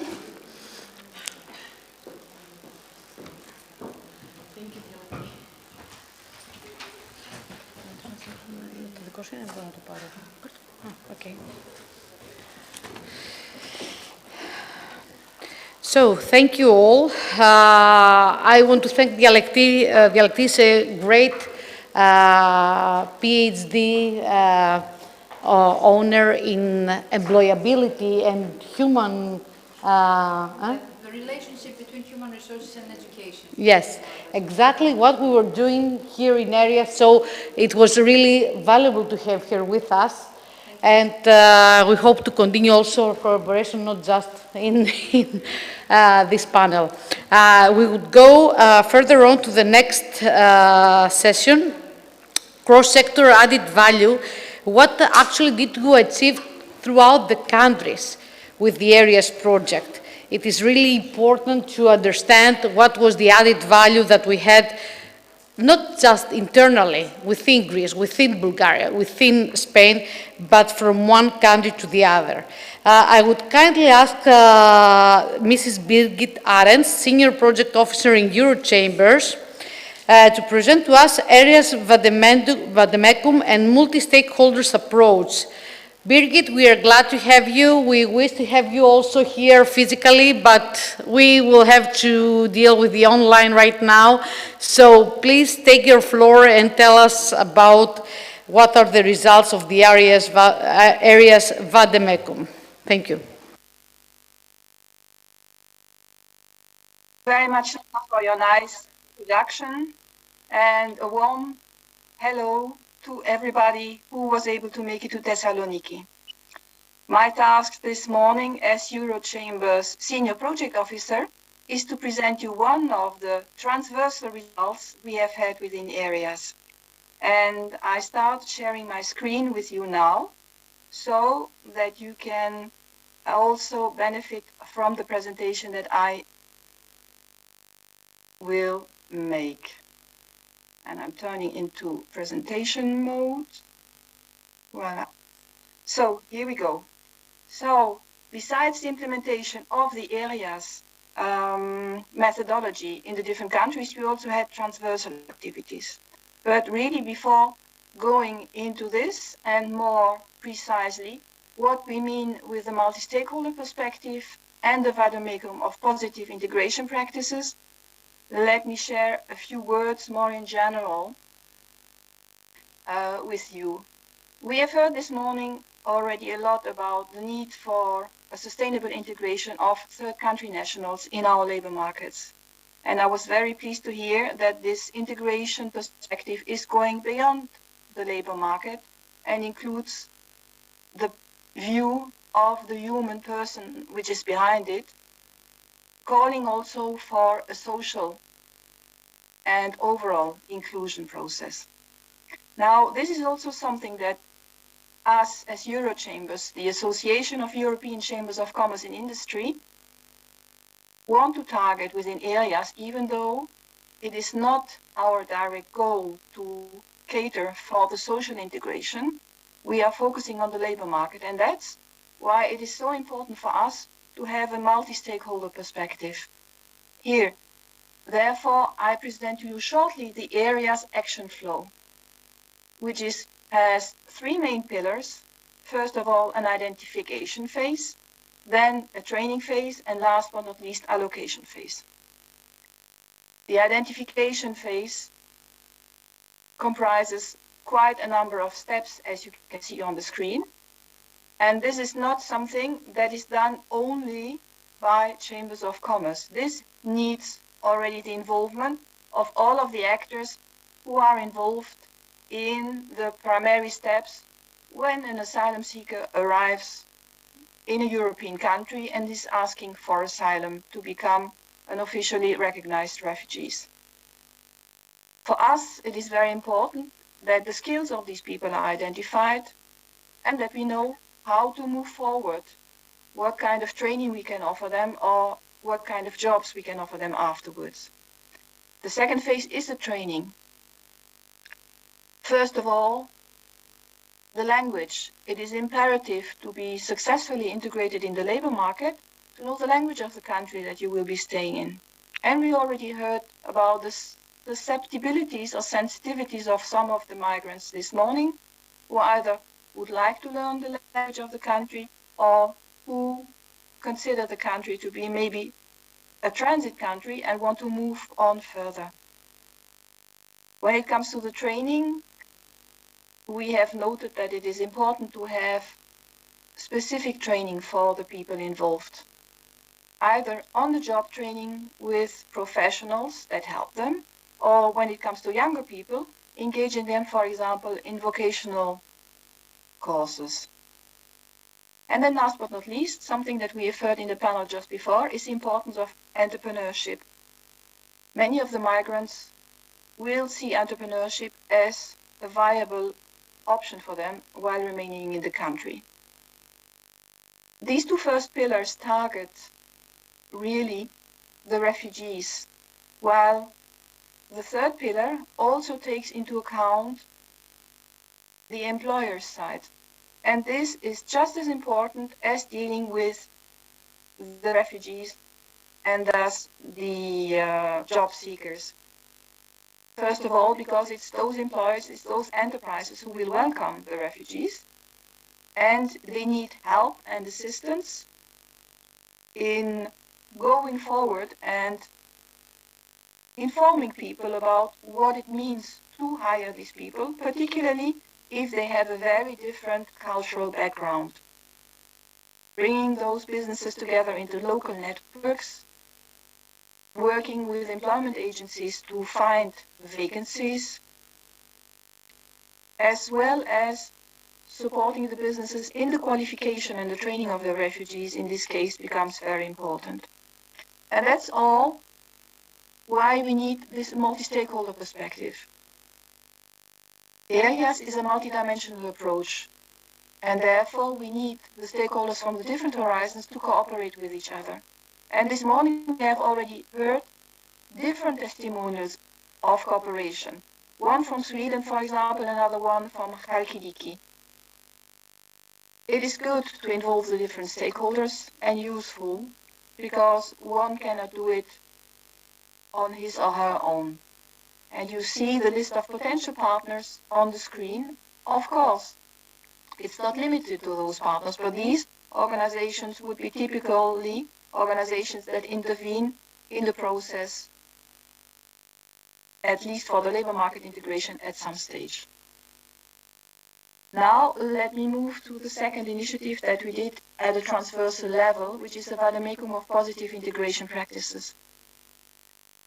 Besides facing cultural barriers or language barriers when third country nationals arrive in Europe, they very often also suffer prejudice from stereotypes and negative pictures. And in that regard, we thought it would be good if our project can contribute with bringing about a more positive message. And the objective with the vademecum was to develop a practical tool that helps in conveying this positive message about having people from other countries, from abroad, maybe even from far abroad, among your workforce when you're an employer or as colleagues when you're working in companies. And like this, we also want to raise more awareness, not only with the employers or with potential colleagues, but moreover overall within the community about the benefits of the inclusion of third country nationals in the labor market. So we agreed with the partners on the concept of the vademecum. We went on with a collection of positive integration examples, and we are very thankful for the contributions from all of the project partners. The publication has been prepared and is ready as from today, so it can be downloaded from the website as from this afternoon. And I'm aware that Greece is a little bit ahead in time than we are in Brussels, so if you can bear with us for another hour or so, the publication will be live and available on the website for all of you to have a look into and also to disseminate to your contacts, should you find it practical. As a result, we have 38 individual stories about how integration can work, and each of those stories has a personal recipe for success. So a one-size-fits-all approach in this case is not possible. We have the testimonials from 24 workers or employees, 8 third country national entrepreneurs, and then also 6 European entrepreneurs who are explaining the merits of having third country nationals as employees among their workforce. And for you to have an easier reading of the stories, we have published a bilingual publication. There is each time a short description in English and then the language of the host country. And there on the screen you see the number of stories we gathered from each country. It would take me too much time to take you through the individual stories, which are really compelling and very interesting to read. Therefore, I would like to share shortly with you a summary of the recipes for success that the third country nationals have given us. Most of them said that it was not easy for them to settle in, find a new job, and find a new home. A lot of resilience is needed. For those wanting to find a job, they need to be working hard and always have a positive mindset. Besides, they mentioned that creating the right enabling environment is paramount. And creating the right enabling environment means going for classes, learning how things are working in the new country from practical aspect, how to file a form with the municipality as well as how to take a bus. And then, of course, most of them, not to say all, say that learning the language is the first thing that you should do when you arrive. Build your network of friends, and then, as I already mentioned, get a local diploma, have local training. And when you really feel lost in your new home country, just look for advice, and particularly on administrative matters. And this applies to those who want to engage in employment as well as to those who would like to create their enterprise. Because the ways of building a business vary from country to country and most of the time are different from their home country. And particularly those who said that they set up their enterprise said, okay, please make sure you check the market and prepare a solid business plan. Because making mistakes costs money and time, and this is something which is very important for them. The employers shared also their views on having third country nationals among their workforce. One of the primary reasons, which came back quite often, was the fact that they couldn't find the people to do the job among the people living in the community, in the village, in the town where they were, or in the region where they were active. So that hiring third country nationals was the only solution for completing their skills shortages. They said If you hire these people, they are highly motivated, ready to learn, and resilient, meaning that you can really gain from their presence. You can gain from their presence not only economically, because they will do everything to do their job well, but you can as well increase and improve the cultural diversity of your company, because they bring a different perspective, different ideas, and different concepts to it.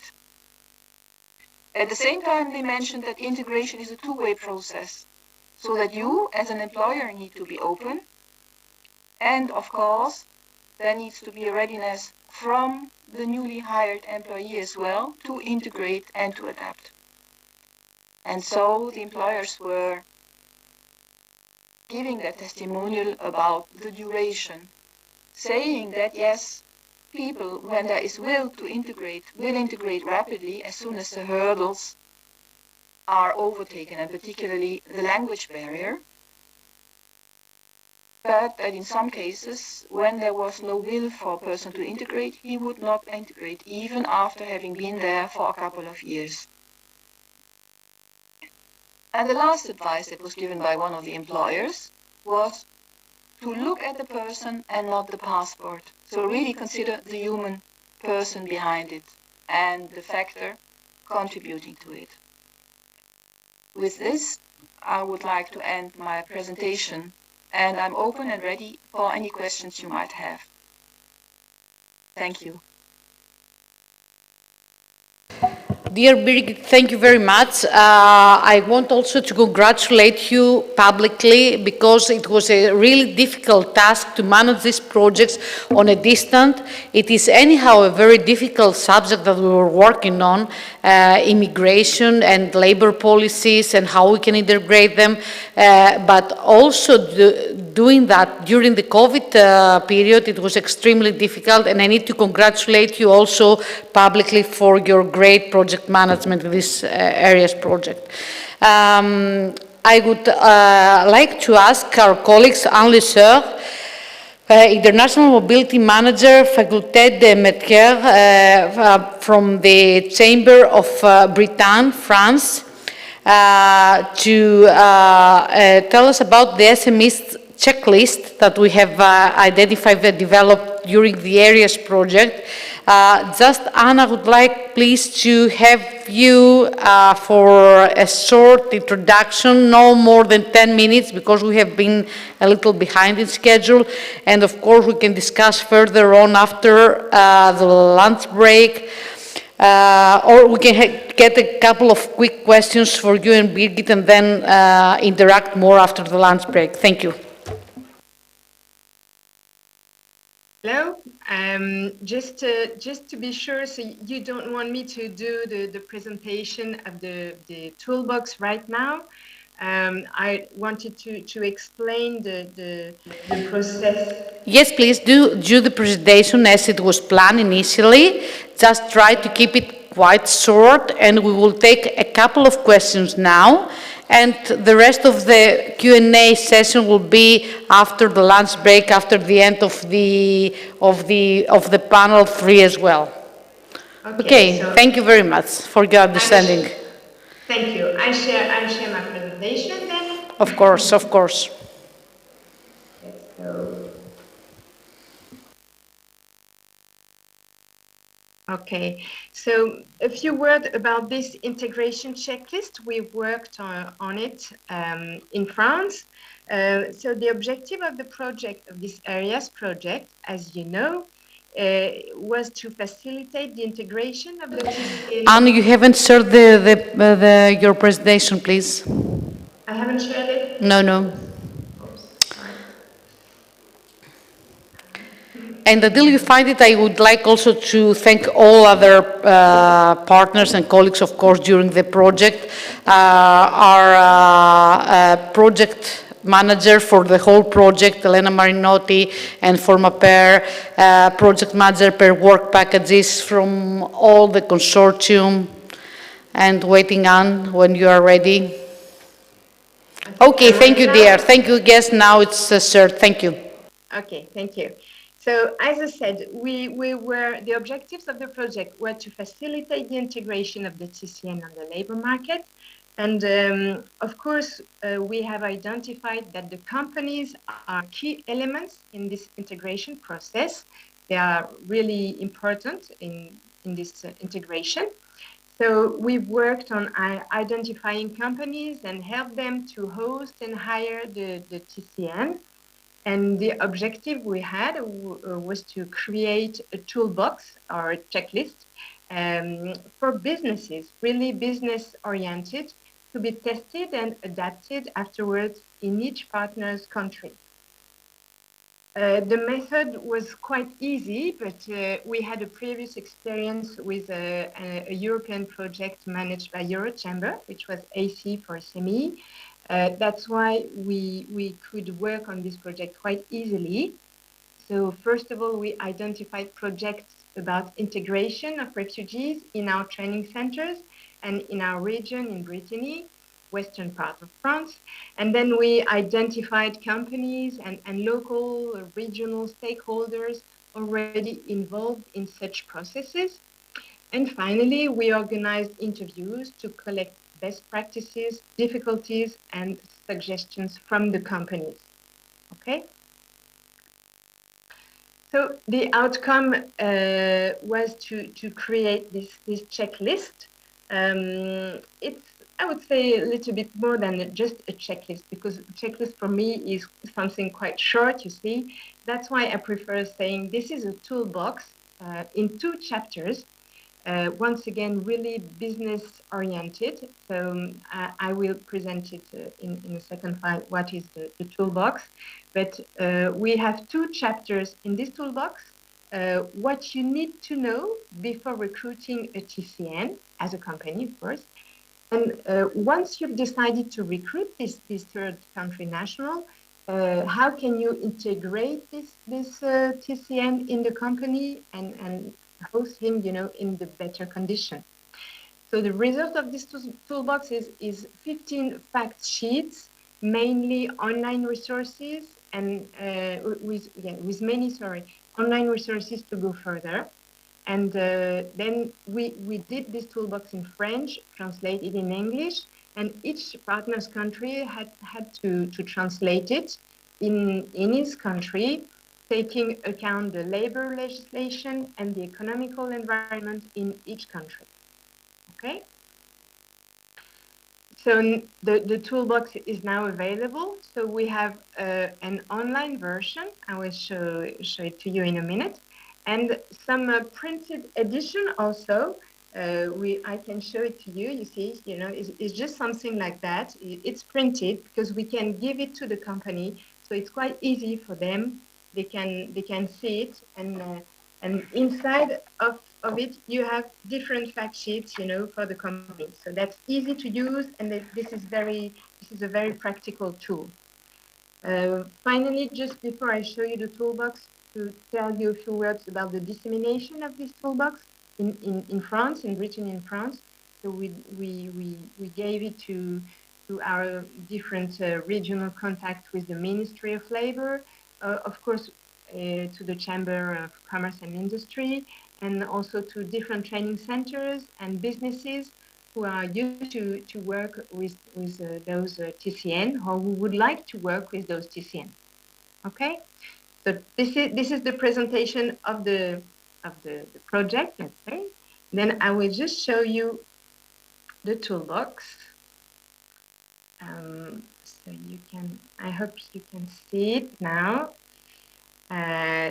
So as you can see, there are different files and also different chapters, as I told you.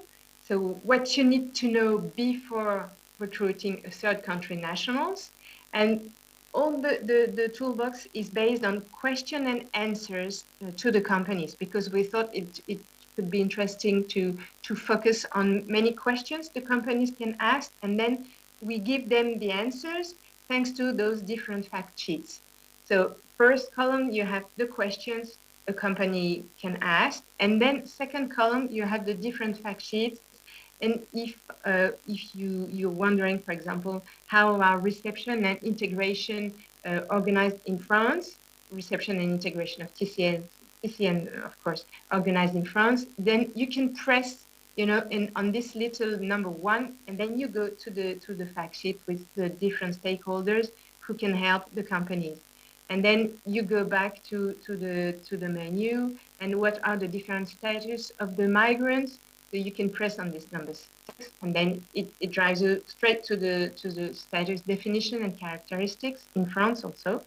Okay, so this is the way it is built, and you have also a second chapter, very interesting. We thought, integrating a migrant into the company.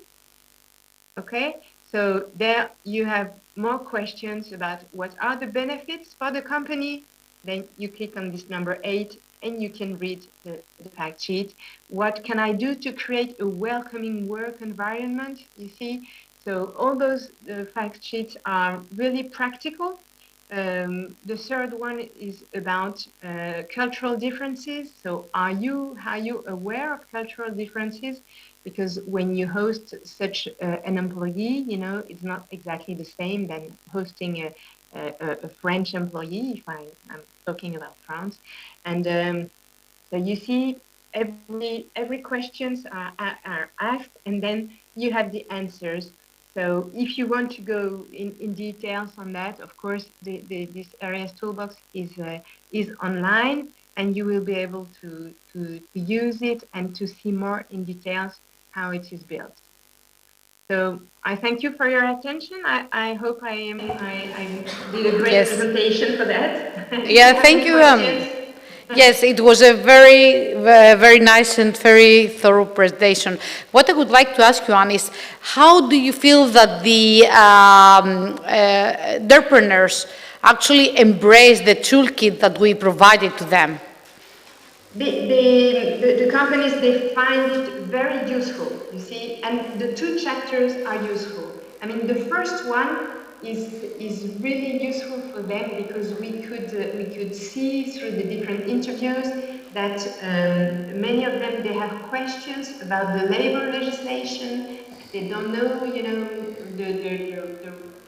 the right way to hire the TCN, because there are some constraints, and it's not exactly the same as hiring a French employee. So they found it useful because, as I said, this is a practical tool. So they find some online resources, some websites, and also some phone numbers. You can just dial the numbers and talk to the right person. So this is useful for the first part. And for the second part, I could feel that the companies, those who are really willing to hire the TCN, they were really open to the second chapter, because they said we can see, we are fully aware that it's not so easy to hire such an employee, and we need to be aware also that they have different problems than French employees. And this second part was also, I think, quite a success, because they said this is in the fact sheets you have some checklist, so you can tick, once you've finished the checklist, and this is, as I said, very, very useful and practical. And the companies we were talking about from the various sectors, so hospitality, building industry, also, all those sectors are looking for human resources now, because it's difficult to employ people and to recruit people nowadays in France.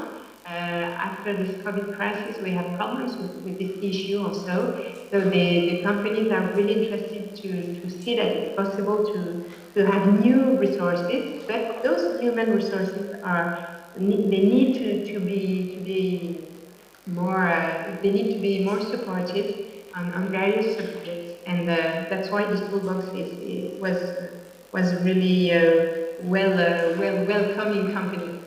Excellent, excellent. Birgit, now that more or less the project has finalized all the results referring to the tools that we have developed, do you see that also partners and countries keep on using them, because this is the added value that we have in projects. It's not just developing tools, it's not what we're doing in the pilot phase, but actually what we are doing afterwards with the tools that we have developed. Yes. So I have two answers to this question. First answer is just we are working. I'm working in a training center, and we are working with companies also, because our students are apprentices, so they work part-time at school, part-time in companies. So we use this tool with the companies. Okay, I can, I've showed you the printed edition, so we give it to the company because they think, oh, that's nice. I keep it in my office and that will be useful for me. So we use it for that. And the second answer I have is that we have also good contacts with the Ministry of Labor, on a national level, thanks to the network of the Chambers of Commerce. And I know that the Ministry of Labor is really interested in this tool, so we have disseminated it to them, and they said, oh, that's interesting, and we will use it to build a more national tool, you see, something more nationally, let's say, oriented. But they said they will use it also as a base, a good base to have something more adapted, maybe, but on a national level. So Okay. I think that's nice. Thank you, Anne. Birgit, your point of view on this question, please, as well, on the overall experience from other countries as well. Yes, I would like to state in this regard that we are facing within Europe, and I'm speaking from the European perspective here, the question of skills shortages. We have released recently our annual economic survey, and one of the main challenges that companies are facing in the next year, and not only in the next year, but in the next years, is the fact that they don't find the employees, the workers that they need to do the jobs. And so it is imperative for European businesses, if they want to continue existing on the long term, that they find the right people to do the jobs. We have an untapped pool here, which is not as easily to tap as nationals, so which are people coming from abroad. And I think that everything should be done to integrate those people into the labor market, taking into account as well the wishes and the qualifications and skills of these people. And that's why we wanted ERIAS, and we want ERIAS to be practical and go about it with a pragmatic approach. The checklist is, for instance, a very practical tool which can be used. And the Vademecum, we hope, will also stir ideas or stir new perspectives on the integration of migrants in the labor market. The ERIAS concept was, let's say, developed by Eurochambers back in 2016 when we really faced the big wave of arrivals from non-European countries. And our members in the countries have used part of it to really develop their own schemes. And we see that still now, and we are now 5 years after this heavy arrival, that these elements are still being used, and the networks that we created then are still operative. So we think that with what we have done, what all of you have done, you the project partners, within this project, can lay the basis for a continuation of work, having a bottom-up and a pragmatic approach. Thank you very much, Birgit. I do verify that after the finalizing of the tools and after having a pilot period that we used during the project, now we know the results and the tools even better than we did few months ago, so it's more usable, let's say, and widespread around all the Greek at least partners, and so we use them even in a bigger extent than we had to to persist somebody at the beginning to try the tools. Now they're easygoing, let's say. Thank you very much, both of you. We'll have to salute the online for 1 hour for lunch break. It's 2:30 Greek time, 1:30 said we will be back. Thank you very much for your attendance and see you in 1 hour.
Hello, everyone. Thank you all for coming back. Now it's going to start our third panel about the approaches and the results of area program. We will have participants from 4 countries of the program. And first of all, I would like to welcome Mrs. Elena Marinotti from Italy. She's project manager in international relations. And Mrs. Marinotti, Elena. Yes. Hello, welcome. Hello. We are very glad to be here with us today, online, of course, but under that circumstances, it's difficult to have you here. So, feel free to share with us the results and the approaches from your side. Thank you very much for the floor. As I told this morning in the opening session, I'm very happy to see the results and the impacts of ERIAS projects in the 4 partners countries and also in the activity of Eurochambre and coordinating a bit the European side of ERIAS impact. And this morning we will see the results in detail. This afternoon, sorry, we will see the results in detail by each partner, implementing partner. It was a very good consortium. We worked very well together. And even if we have to remember the time of implementation was really terrible. In fact, when we started the training activities, we will see them later, the pandemic starts. So we have to face really very tough challenges.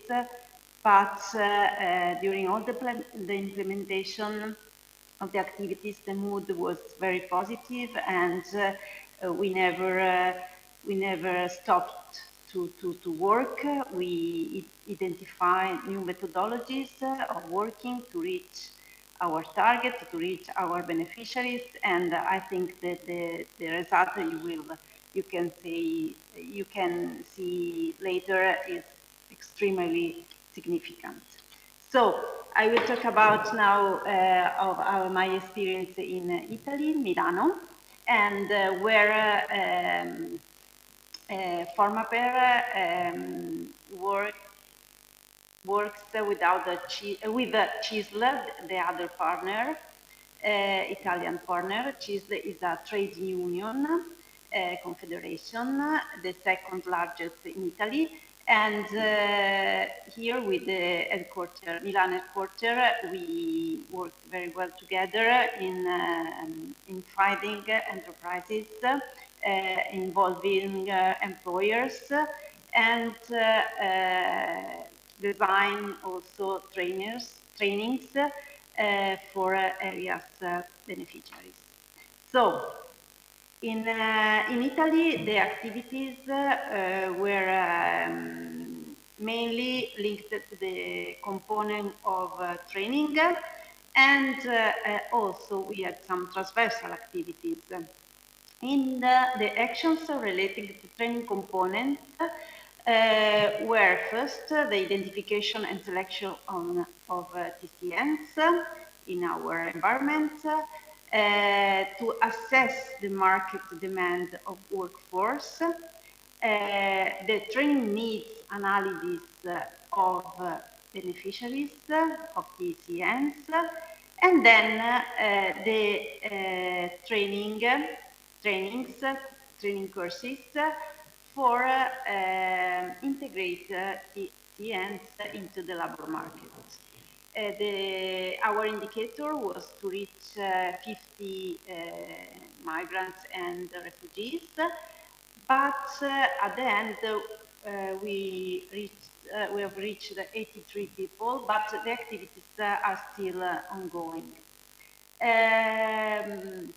We worked also on building a multi-stakeholder approach, launching a very good network, local network, and we had an activity of peer learning among partners and stakeholders about integration, which was really the engine of our work here in Italy, because we continuously redesign and reproject, reselect people, I don't know, formulate needs, because as told before, the time of our implementation was really disorientating because of the pandemic.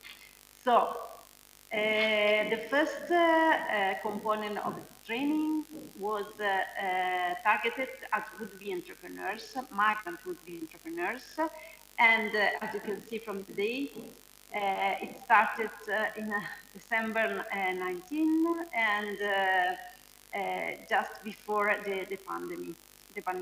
So the format we designed were short orientation online seminars lasting 2 or 3 hours. And for us it was new because we were ready to deliver seminars not online but in our premises. Anyway, we had a good success of also with this online modality. Why? Because the target of would-be entrepreneur is quite, it's ready to follow this kind of modality, e-learning modality. We will see it's different for the other target, refugees. So the content of seminars are classic in the sense for the orientation to entrepreneurship. So, for example, from the idea to the business, or we focus on specific areas of the startup, for example, business model canvas, business planning, marketing strategies, economic planning, choosing the legal form for a company, and so on. We reached, at the moment, 39 would-be entrepreneurs, but we will have 2 or 3 more seminars by the end of the project, the 31st of December. The characteristics of TCNs would-be entrepreneurs attending formal orientation seminars under ERIAS project, where the gender, as you can see, was for 65% represented by women and 35% by men, so women mostly. The age, the average age is 32 years, and they are long-term resident in Italy, at least from 5 years. The diploma, they have a school diploma and the 63% university degree, so are educated people, the education high degree. The 50% is unemployed when attending the seminar, and the 50% is employed when attending the seminar. The entrepreneurial ideas are focused mostly on caregiving services, e-commerce business for typical products, food sale, fashion, in particular design, fashion design, or logistics. The other component we follow, the training for TCNs employability, is targeted mainly at refugees. As you can see, it was supposed to be started in December 19 also, but then we had a big stop until May this year. And the format originally in the project was to deliver 2 long training courses, 8 hours per time. But after the pandemic,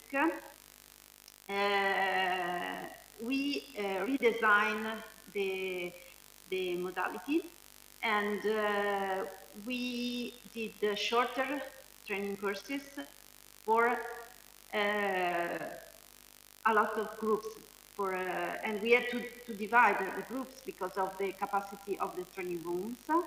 And so we did 7 editions of these trainings instead of 2. And the average of participants per edition was 4 or 5 people.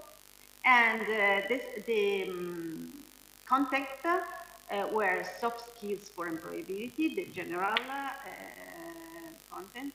Then the first course we did before the pandemic was focused on catering sector.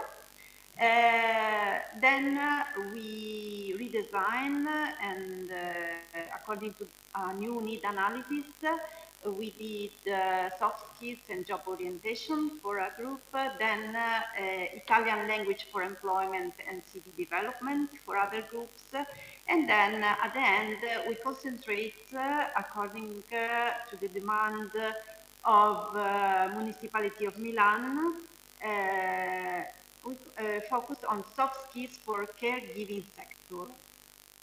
So, many editions, and we reached 44 TCNs.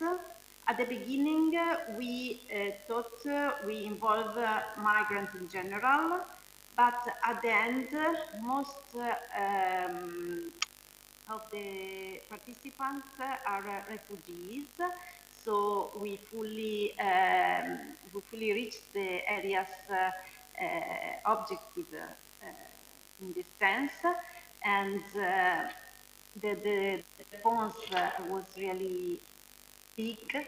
The need for training was really urgent and big. We worked very well with the stakeholders that ask us to deliver specific contents for specific economic sectors, and also with we work very well with the public administration, the municipality of Milano, which has some links with the third sector, and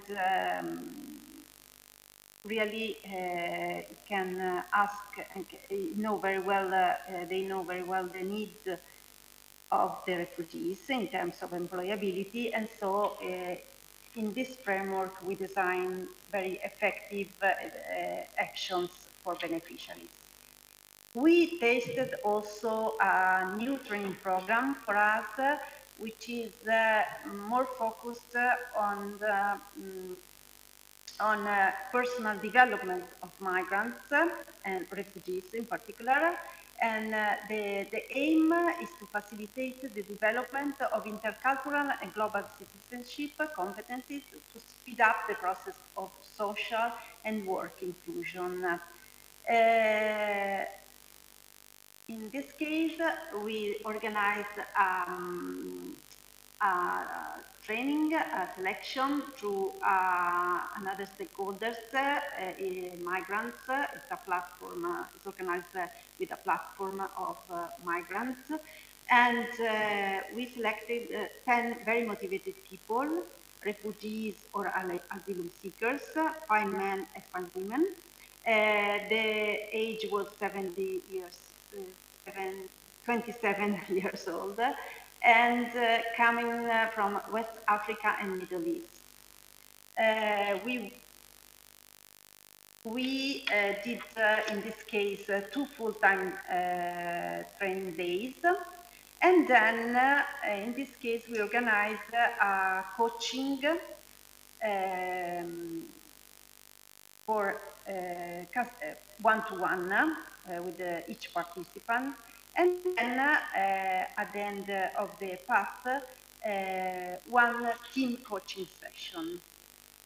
But you can see here the program of the training days, and it was a path very useful for them, and it has the participants to focus, really focus on their objectives, both personal and work, because sometimes when refugees come here, they after 1 year or two, they really forgot what they wanted to do, what they learned in on countries.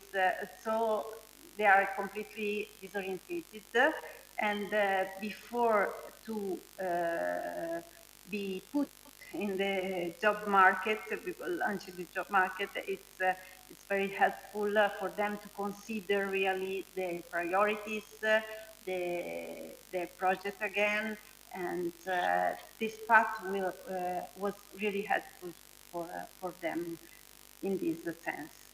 So, trying to draft some conclusions, I can say that there is a huge need for training and services aimed at the third country nationals' employability, organized by chambers and by institutions linked to the job market.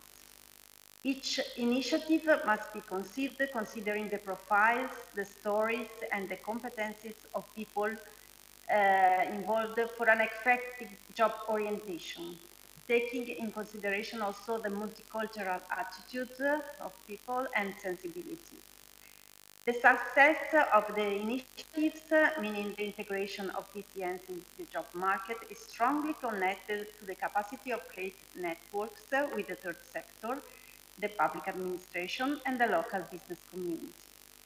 So again, thank you to all my partners, and thank you to Seije, to our Greek partners. And I hope really that the Chamber, Milan Chamber of Commerce, will continue in this path and is delivering this kind of services for inclusive entrepreneurship and for employability, because really not only refugees but also companies need a lot of this kind of actions. So again, thank you to everybody, to the European Commission, to let this project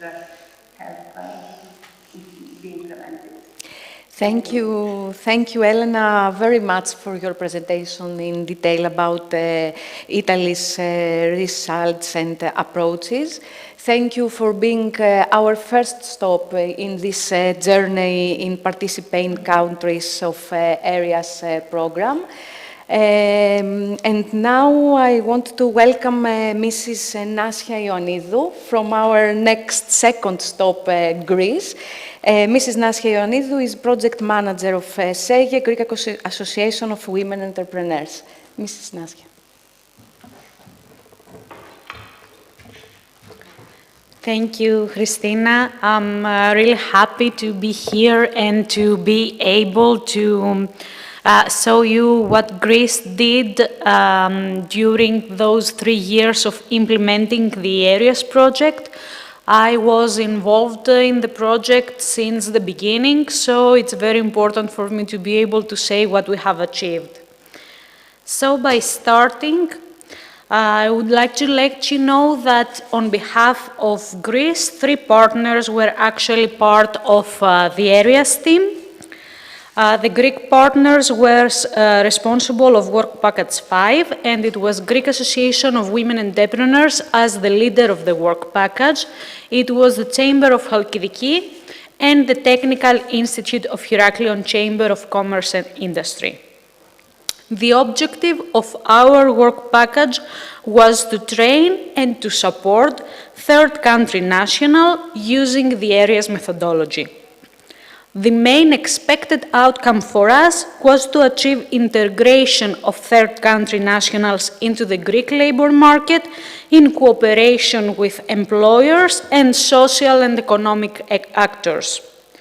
External stakeholders to the project, such as relevant public institutions and organizations, were also invited to join us and to join our activities and practices as well, in order for us to be able to foster an open dialogue and exchange of best practices between different actors, and of course to maximize the added value of the project.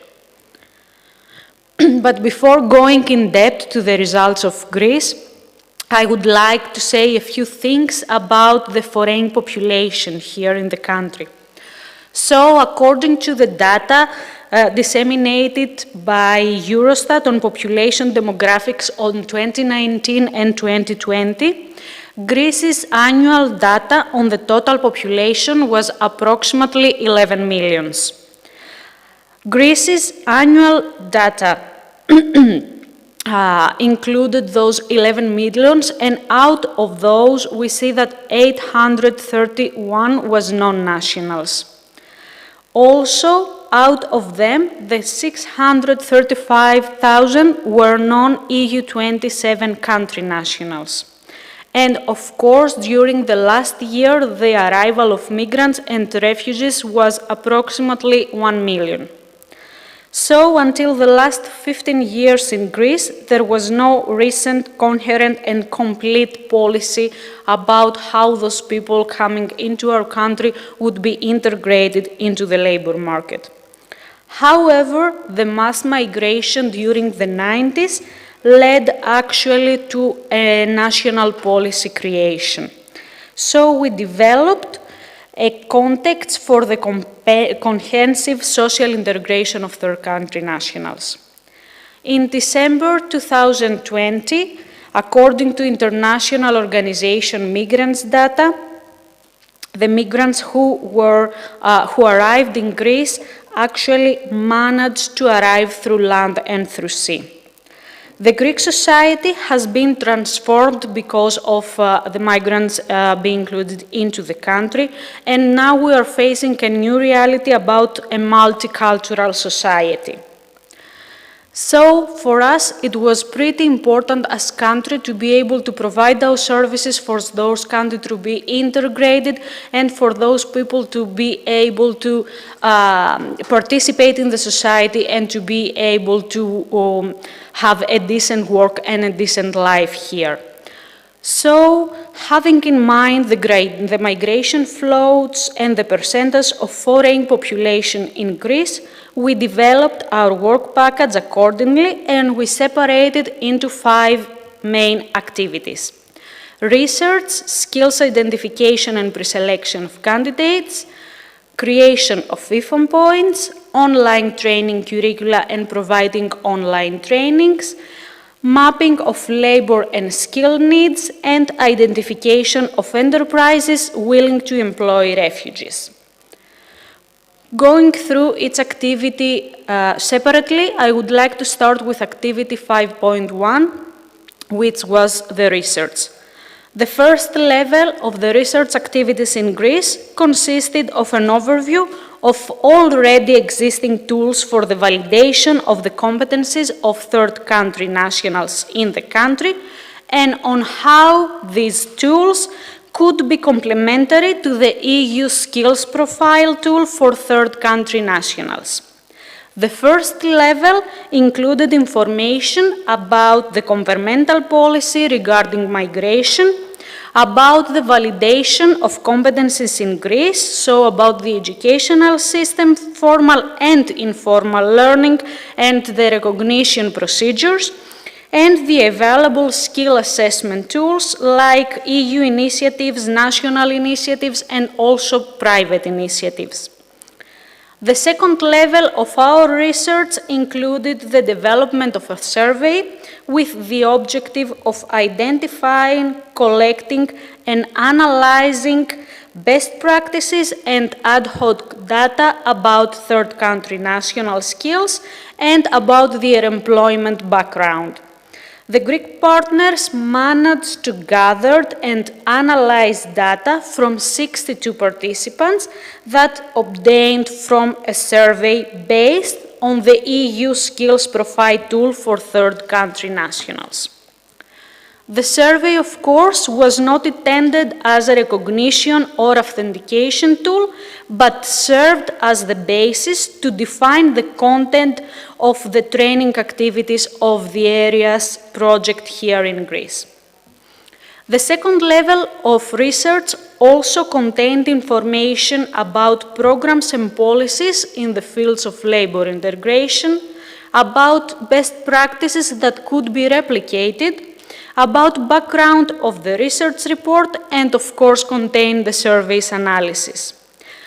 The results of both the first and the second level of the research contributed to the development of a report on skills identification and survey. Activity 5.2 were the online training curricula. So, based on the findings of the first activity, we proceeded with the development of the training materials that were used and are currently being used in our online training courses. The materials were divided in 5 main courses, which we named as masterclasses. Masterclass A title is the Greek language for job opportunities. Masterclass B is Refugees and EU Law and Refugees' Right.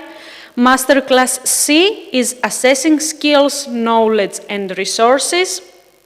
Masterclass D is Job Placement, and Masterclass E is Work-Based Learning.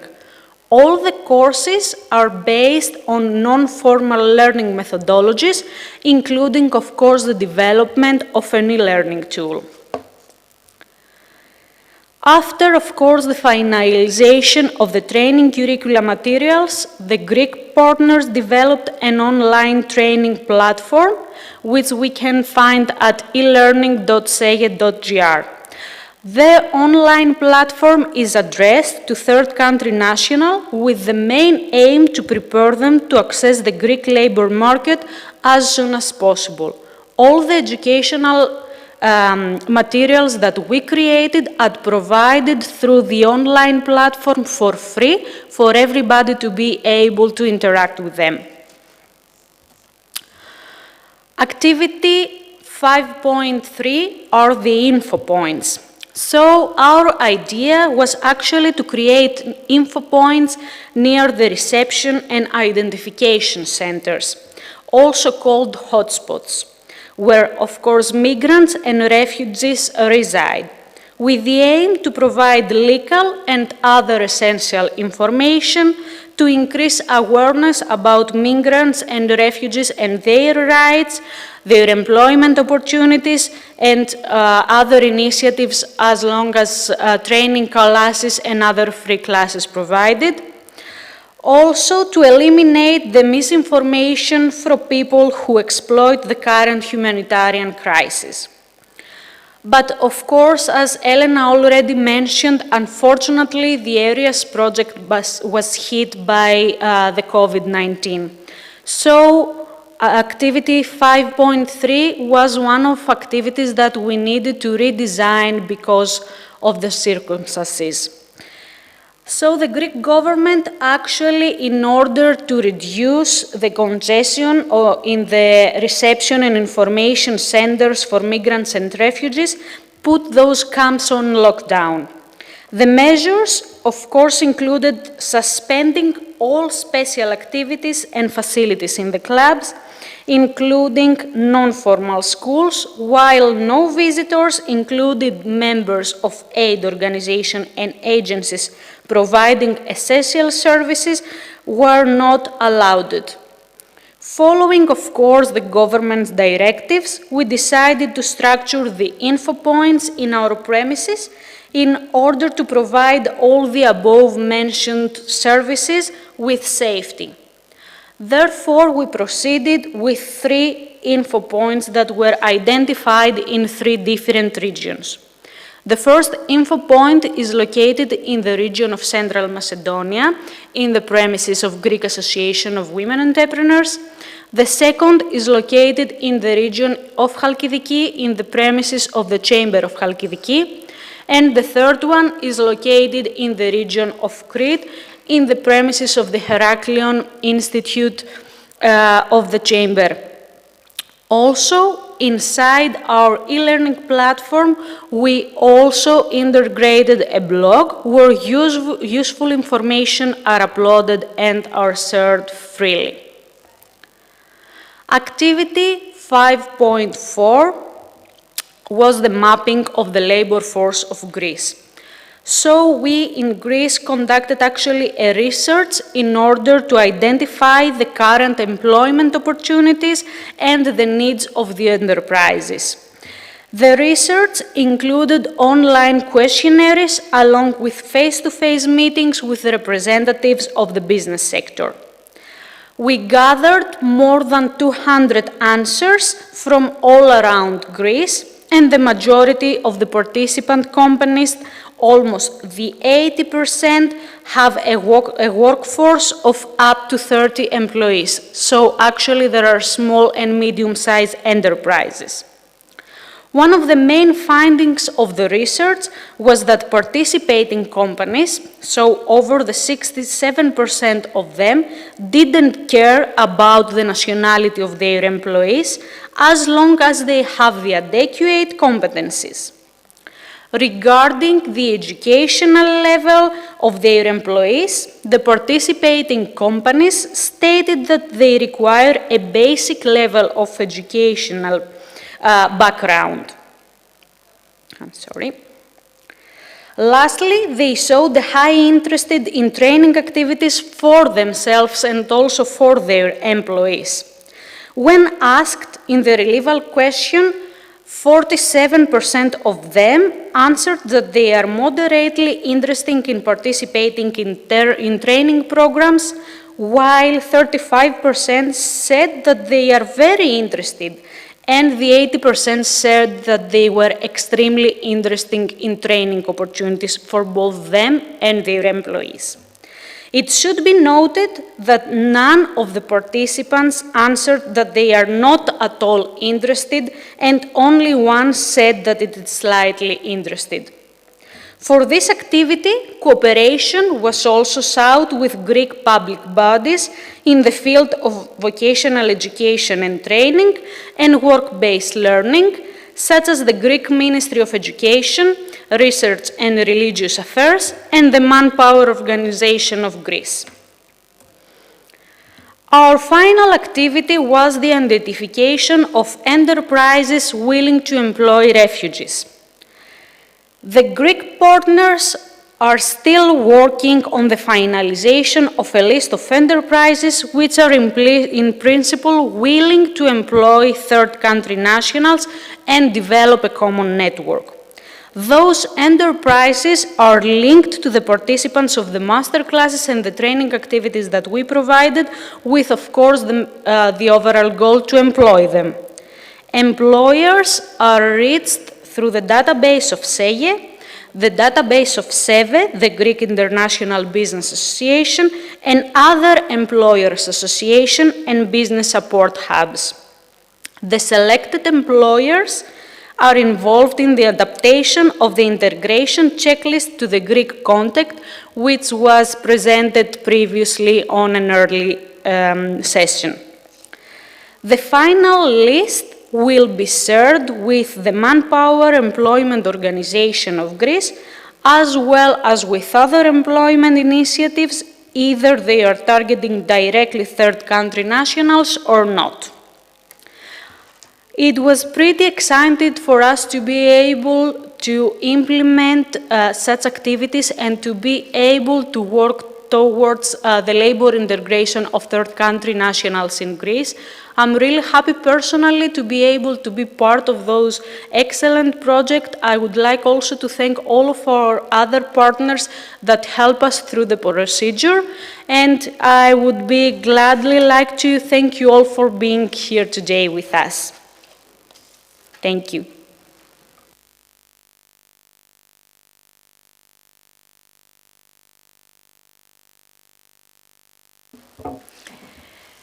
Thank you, Nastia, for your interesting presentations about Greece project results and approaches. And now we will be transferred of course, online to neighboring Bulgaria, where Mrs. Gabriela Dimitrova, Director International Cooperation and International Organizations, and also Bulgarian Chamber of Commerce and Industry, will present the results of her country. Hello, Mrs. everyone. Gabriela, hello. It's a pleasure for me to be with you today. Unfortunately, online, but let's hope that this will be our last meeting online. Now, I'm going to show you my presentation that will present the activities of ERIAS project in Bulgaria, executed together with our partners from Stara Zagora Chamber of Commerce and Industry and Haskovo Chamber of Commerce and Industry. This is a partnership that we have started long before the start of ERIAS projects as employers organizations, chambers of commerce in Bulgaria are devoted to the development of the labor market. And we saw in ERIAS projects a way, a tool to incorporate the people that come from other countries to Bulgaria to live and also to work. So the objectives we have set in Bulgaria are to develop an extended integration package for employers. Employers that are willing to have migrants and third country nationals as their employees, as their workers. Of course, all this in compliance with the current Bulgarian and European legal framework. We also set another objective to develop a training module for migrants, how to start a business in Bulgaria, how to be an entrepreneur, how to find a job, and also information for them like first steps in Bulgaria. We also stress on the language training, and you will see further on what were the exact activities that we have executed and performed in Bulgaria. This is a list of 13 activities. I will not stress on all of them, but the main goal of the project to have a multi approach, an approach that gathers the strengths and the capabilities of different partners, I think was fulfilled from our side, because we have established a very good network of partners from different institutions, from government and non-governmental institutions, some international organizations that are present in Bulgaria, also with municipal organizations. All these were gathered around the idea that we could combine our efforts and make the Bulgarian labor market attractive for third country nationals. And on the other side, we could add value to from one side to employers and from the other side to the future workers, providing them more information how to make a contract and to be beneficial from for each other. So we did a research and analysis, we did a survey for the needs of employers. We have developed an identification grid for selecting the target groups. We have adapted the integration checklist about which you already know from our colleagues. We have set up a guide for employers and organized a lot of events and activities. We also have consultancy services for companies and for third country nationals that are willing to start a business. We have organized last week our final conference. I'm going to share with you some data about it as well. And of course, we did the communication and dissemination activities. What is pending on our site is the video. But regarding the communication and dissemination, we succeeded together with partners of the project to set a pledge at the first Global Refugee Forum that took place in Geneva in 2019. And this was a pledge, this was an engagement on behalf of various partners that we are going to integrate refugees in the labor market through the implementation of the ERIAS program. The Global Refugee Forum took place just 2 years ago, but it combined over 770 pledges, more than 3,000 participants, and many delegations. The Bulgarian Chamber of Commerce and Industry, through the Ministry of Foreign Affairs, succeeded to pass the ERIAS pledge, and I believe by the end of this year we will be able to report it successfully fulfilled. So now about the events that took place in Bulgaria. I'm going to set an overview of the three partners from Kharkovo, from Stara Zagora and Sofia, what we did together, sometimes simultaneously. I mean, the first event in December 2019 took place on one and the same date in Sofia and Kharkovo. For the workshops for companies how to employ third country nationals, we had altogether 122 participants, 4 very skilled lecturers, and a lot of discussions and questions during the events and afterwards. We had a training on how to be employed in Bulgaria, also in the 3 cities.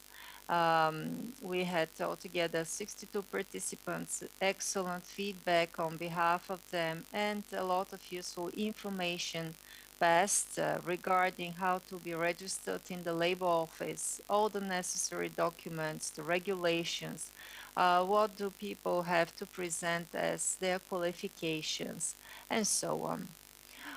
The training in entrepreneurship and how to start business in Bulgaria, unfortunately, took place in 2 of the cases virtually because of the pandemic. Together with our colleagues from Kharkovo and from Sofia, we have organized them virtually. Stara Zagora took place in present. So we had altogether 63 participants, 3 lecturers, and follow-up consultancy because of the many cases, many questions that appeared after this training, because our participants in these trainings realize and stated that this is just a training. The real work starts after the end of the training, when you have to deal with the tasks yourself. The Bulgarian language courses were fun for all of us. We had very live interaction with the participants in these courses. 64 people took part in them in different levels, A2 and A1, the basic one. Results were very good. I would love to share with you the feedback from the trainees in Stara Zagora. Thanks to our colleagues there, they have gathered excellent examples of what we did together. Some of the participants shared that they enriched their vocabulary, and this way they could find a job. Others learned the alphabet and some basic information about the Bulgarian language, since it's quite difficult, as they say. We really understood that our ERIAS activities worth. And the conference that I have mentioned took place last week on the 17th of November. I'm thankful for all the partners that were able to take part. We had 78 participants. This was again a virtual event, but we were able to gather all our partners. As I have mentioned, the network we have created is the real treasure. And this way we were able to share our common goals. Of course, we are having some supporting actions for entrepreneurship and employability to third country nationals. So these are still active. The brochure First Steps in Bulgaria is translated in several languages and applied. We have very active social media relations. And the truth is we're not going to stop our work in this direction with the end of ERIAS project. We're going to continue it. I would like to say thank you on behalf of my colleagues from Haskovo Chamber of Commerce and Industry and Stara Zagora Chamber of Commerce and Industry. It was an experience to be part of ERIAS project, and we shall continue it. Thank you once again.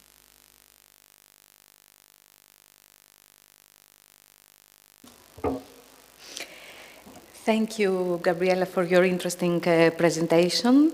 And now I would like to welcome Mrs. Carmen Alion Martinez from Spain.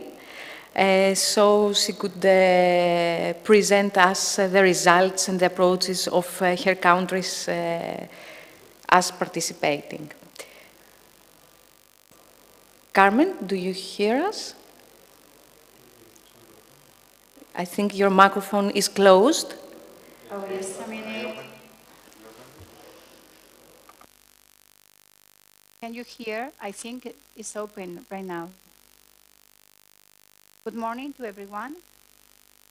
It's a pleasure to be here with you, even though it's a pity that we cannot meet each other personally. But I guess that I hope that, well, the restrictions will be over, and, well, I would like to meet you in person another occasion.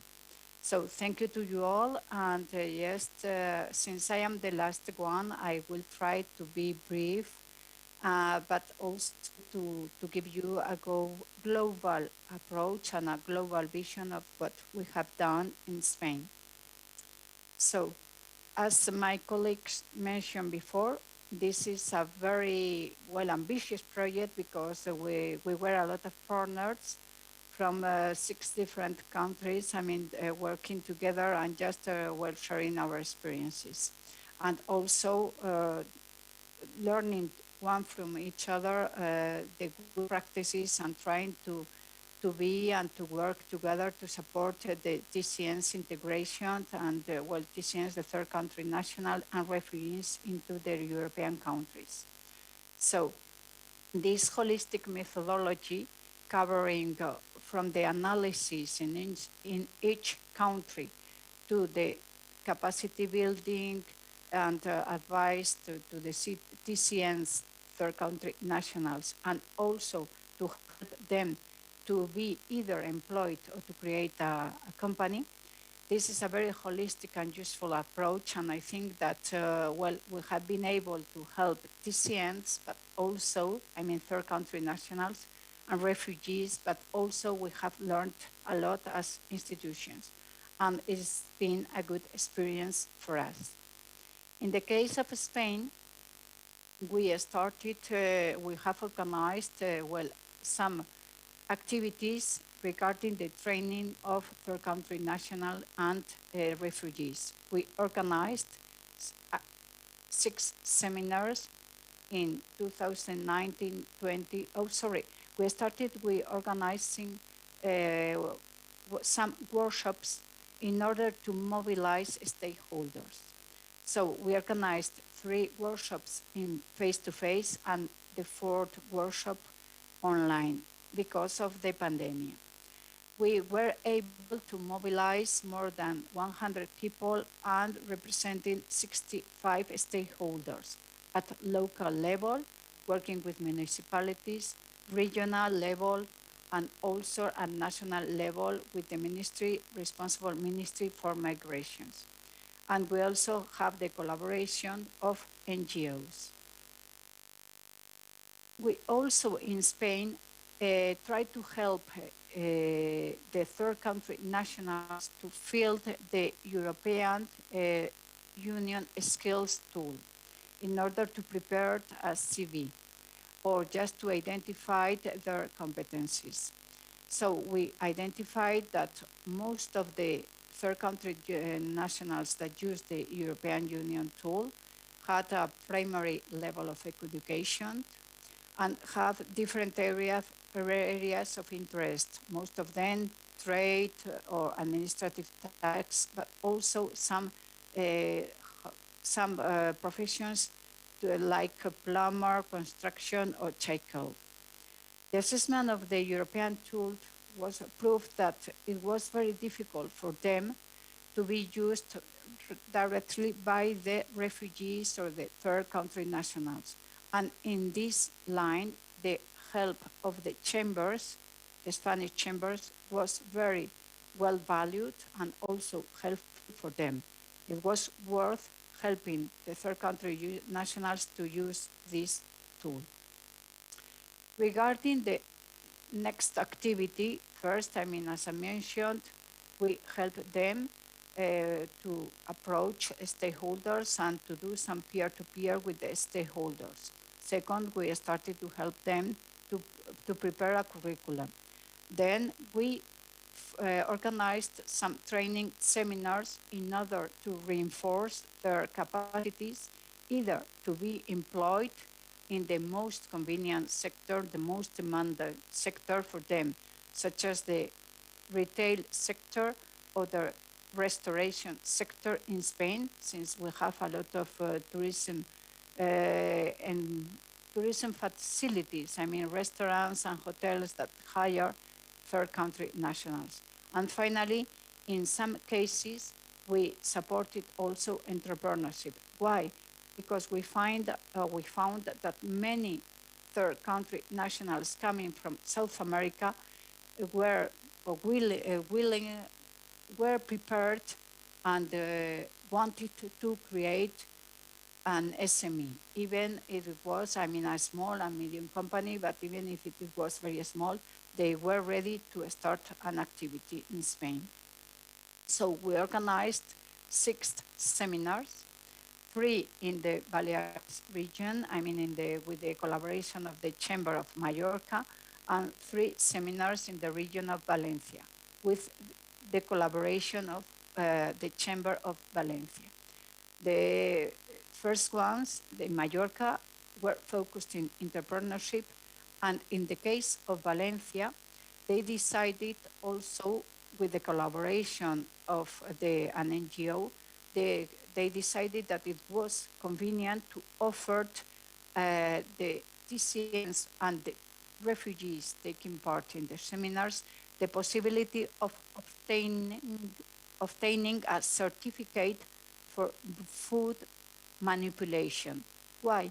Because it is compulsory in Spain that any worker that works in a grocery store or in a restaurant, in a hotel, and if they manipulate food, they have to present this certification.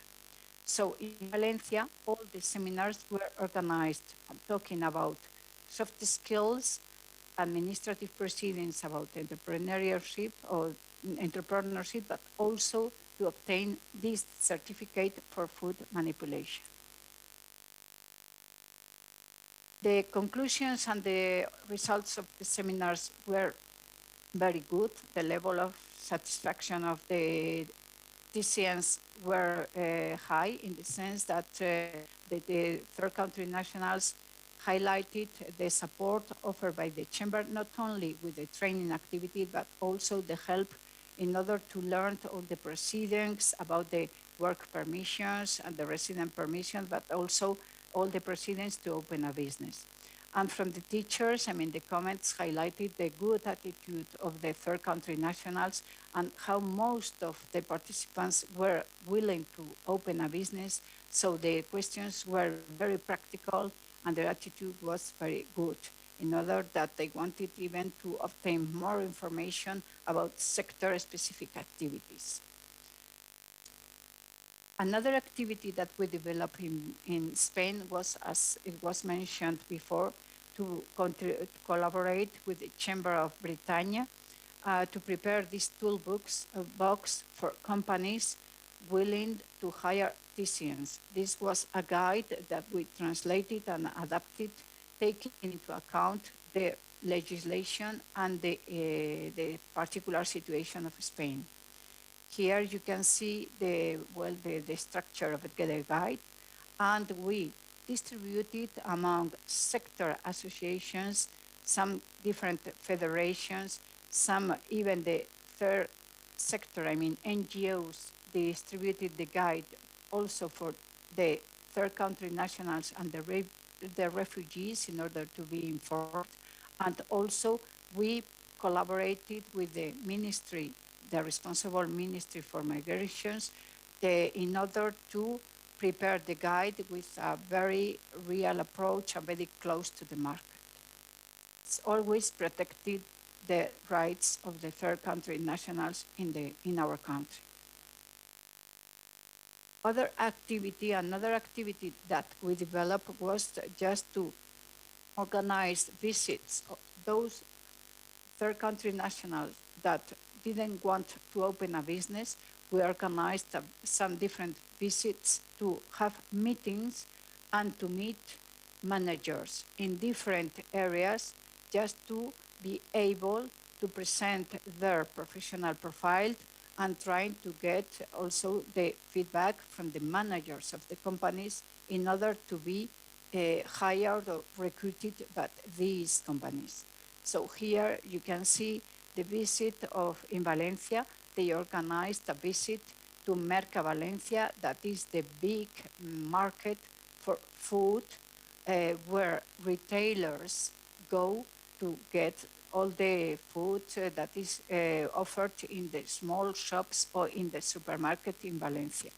There they met the managers, the TCNs met the managers of Merca Valencia and also some retailers, retailing owners, in order to present or to have the opportunity to have an interview and also to offer their professional profile in order to be recruited.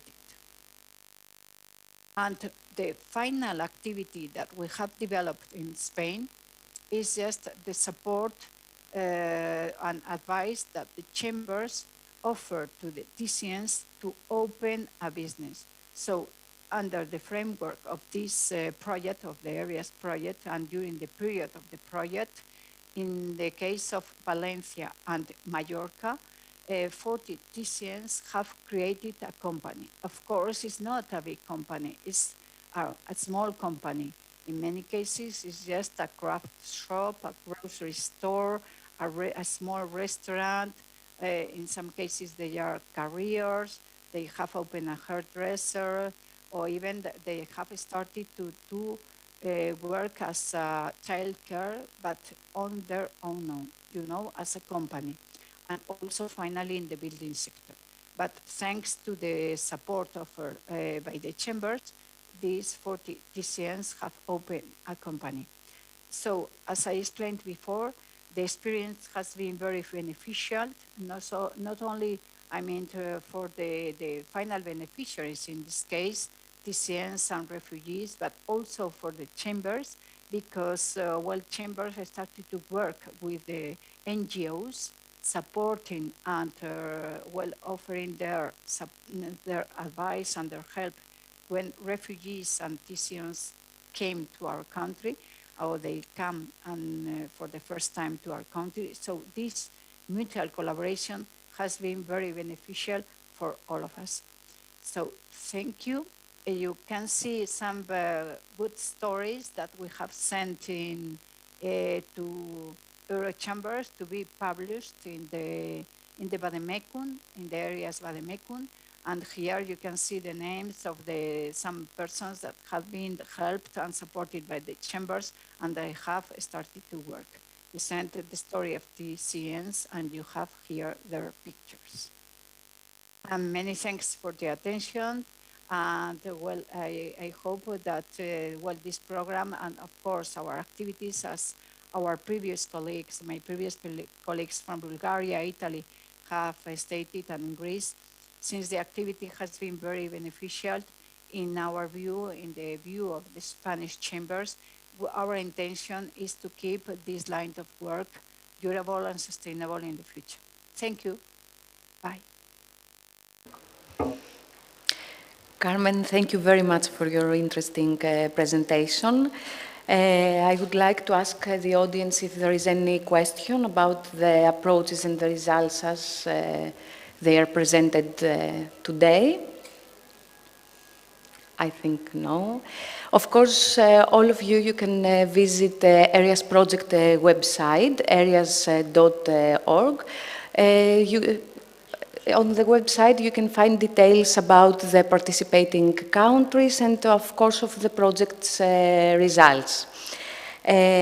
Finally, I would like to thank Elena, Gabriela, and Carmen for their online presentation, and Asia for being here with us today.